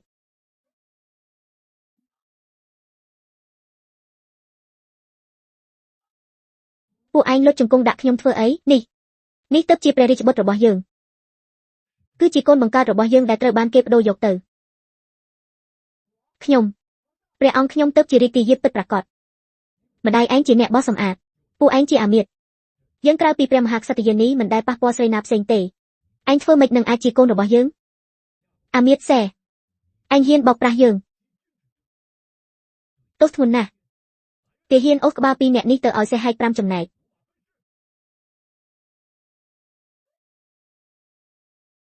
កូនប្រុសហៅព្រះបតាសានវ៉ាព្រះអង្គទើបជាឪពុកបង្កើតរបស់ឯងពុកព្រះបតាល្អចាប់ពីថ្ងៃនេះទៅ